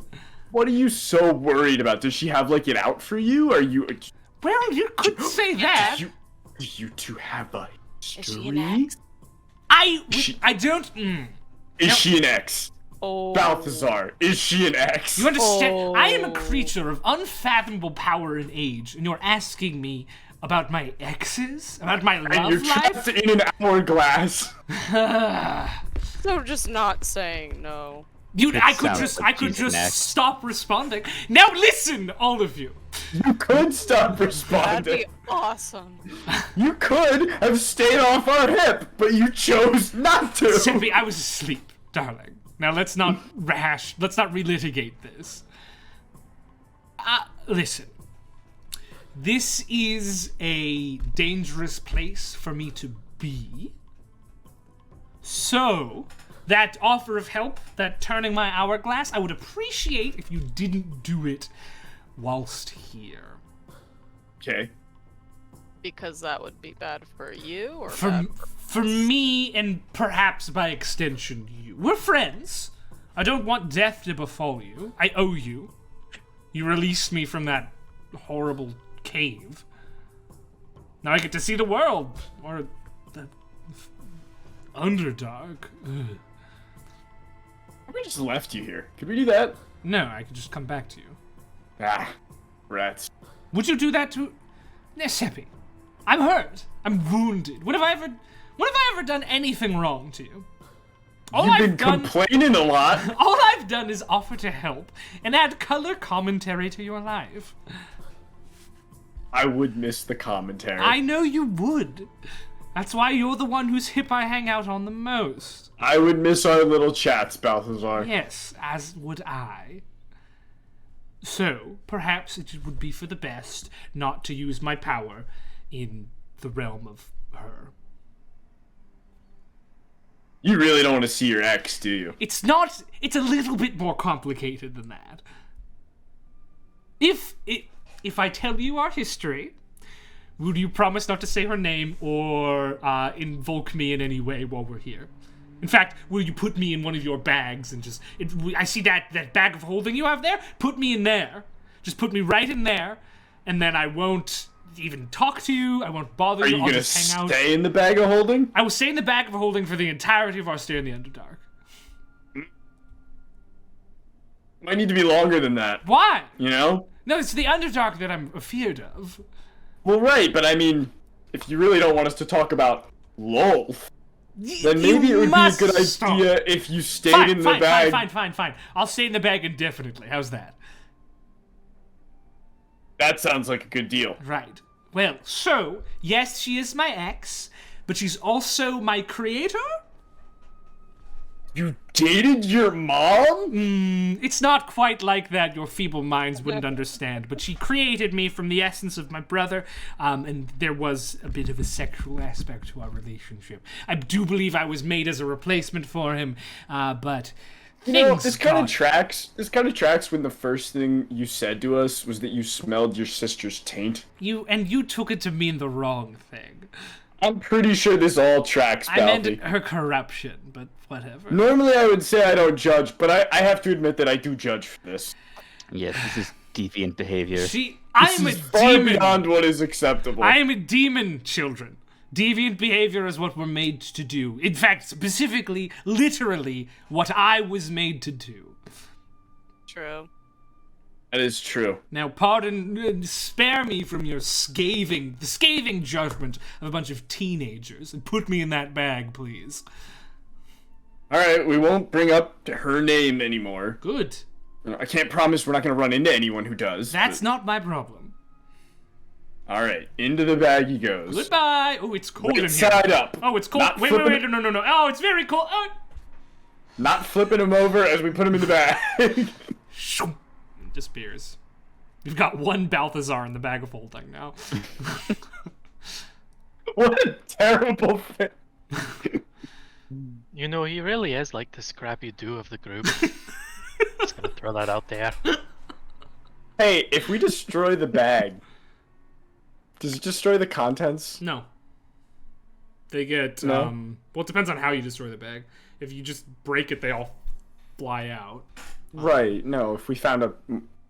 If you put like a portable hole in there, they just go into the astral sea. I'm asking if we can figure out a way to kill a demon without having to kill a demon by exploiting bag of holding. You could do some research. You could try. Launch a demon into the astral sea. Honestly, just launch this hourglass in the astral sea. You could do that, but you'd have to destroy your bag of holding to do so. It was a gift, so... But it might be worth it. Alright. The hours have passed, and it seems as though your long elevator ride into Kovdek is coming to an end. When the elevator winds to a stop, Tether's just gonna ask, "Are we out of the Underdark yet?" Tether, I'm afraid it's just beginning. As the caravan reaches the bottom, and you can see not too far away the source of the power for this elevator. There are several wheels, little pits dug into the blackened stone and earth, in which creatures are manually pushing on a cog. They seem to be a mixture of strange creatures, some of them tall, gaunt, squid-faced entities with metal cages on the back of their head. Some of them almost elf-like, but with too many limbs and spider features on their faces. You see several humans, several gnomes, an ogre, all of them restrained in some way, forced to forever power this elevator. And a team of beautiful men, gray-skinned, silver-haired men, rippling muscles, barely any clothes on. This Underdark's horny. I hate the Underdark. Come There is forward. no good Underdark. Does one look like he has a proficiency for banking? No. In the canon, Elro's already left the Underdark at this point. He could have come back. He didn't. We already did that. Why I'm would he still ever very come confused back? Where it He is comes in the back just to timeline. get buffed. We're 3 years earlier than do Fate this. Breakers right now, aren't we? 1 year. 1 year? Okay. Wait, but What? Yeah, because when wasn't Henrietta like way younger? No. No? Okay. She was she was a year younger. She just hadn't been to the Cryptal Zone yet. Got it. Yeah. Crystal Zone. Irdael, there we go. That's the name. My own damn. The Ghost Zone. the Danny ghost- Phantom. Exactly. She hadn't gotten Danny Phantomed yet. But as these men come forward, they're bringing with them. It's a mix between a spider and a lizard. Massive, kind of horrible creatures that they begin to hook up to the caravan. Blizzards. What'd you just say? Blizzards. blizzards, Not that. Blizzards. it's blizzard. As where it took 2 horses to run each of the caravans before, it seems one of these creatures is enough to carry the caravan forward. Desi doesn't seem super happy with this turn of events. She seems very uncomfortable and is now hiding under luggage, more or less. The drow men who hooked up the spiders give you a deep and deferent bow. I guess they give Una and Ruba a deep and deferent bow, and they don't acknowledge the men in the party. And then they go. They head back over to the stable as the lizard spider creatures begin on their own to crawl their way just disgustingly off of this elevator. And you see before you one area of the massive Underdark city of Kovdek. Black spires rise. This is a great song for this. Black spires rise in the distance. There is a sort of purple and green glow coming from different glowing rocks that underlights it, sort of like Minas Morgul from Lord of the Rings. You see a massive, sprawling metropolis laid out before you. Barely distinguishable, even to those of you with dark sight in the distance, just because of how large it is and how incredibly dimly lit the entire place is. As the spiders crawl you off of the elevator, 2 more drow men, these ones dressed in almost comical, like, jockey uniforms, come, bow once again, and take position as the drivers on your caravan. They exchange no words with any of you, and they begin to just sort of move you into the city. As you move forward, you see the symbol of Kovdek, a shield with a spider on top of it, emblazoned in several places. But there is an addition underneath this banner. It is a sickle crossed over a bottle, like an alchemy jug. And you see that engraved in buildings and blazoned all over the city as well, almost as much as the symbol of Kovdek itself. Agile Mask turns to you and says, "That's the symbol of the ruling house of Drow in this section of Kovdek. While we're here, best behavior. Drow are very civilized people, and if you behave in a way that they deem undecorous, that won't end good for any of us. So eyes down." Tether whispers and turns. Oh, sorry. Go for it. I'm sorry. No, go. Tether whispers and turns ear. Can you ask what Deferus means?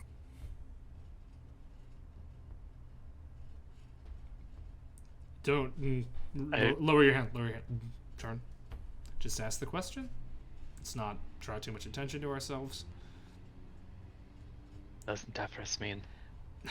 Indecorous, not up to their standards. Ah.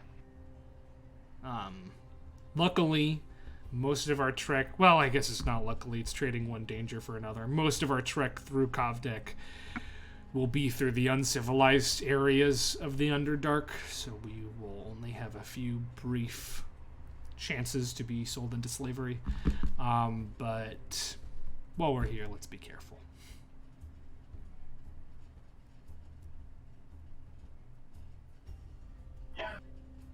And he turns back. Do we have... Go. Sorry, do we have a moment Yeah. with the horses? Like, The Bill's a good horse. horses are up. They didn't come down. I know, I just thought of this. Yeah, Bill's a good horse. He knows the way home. Well, Do we have those their moments? drivers stayed with them, so they'll make it, I think. Okay.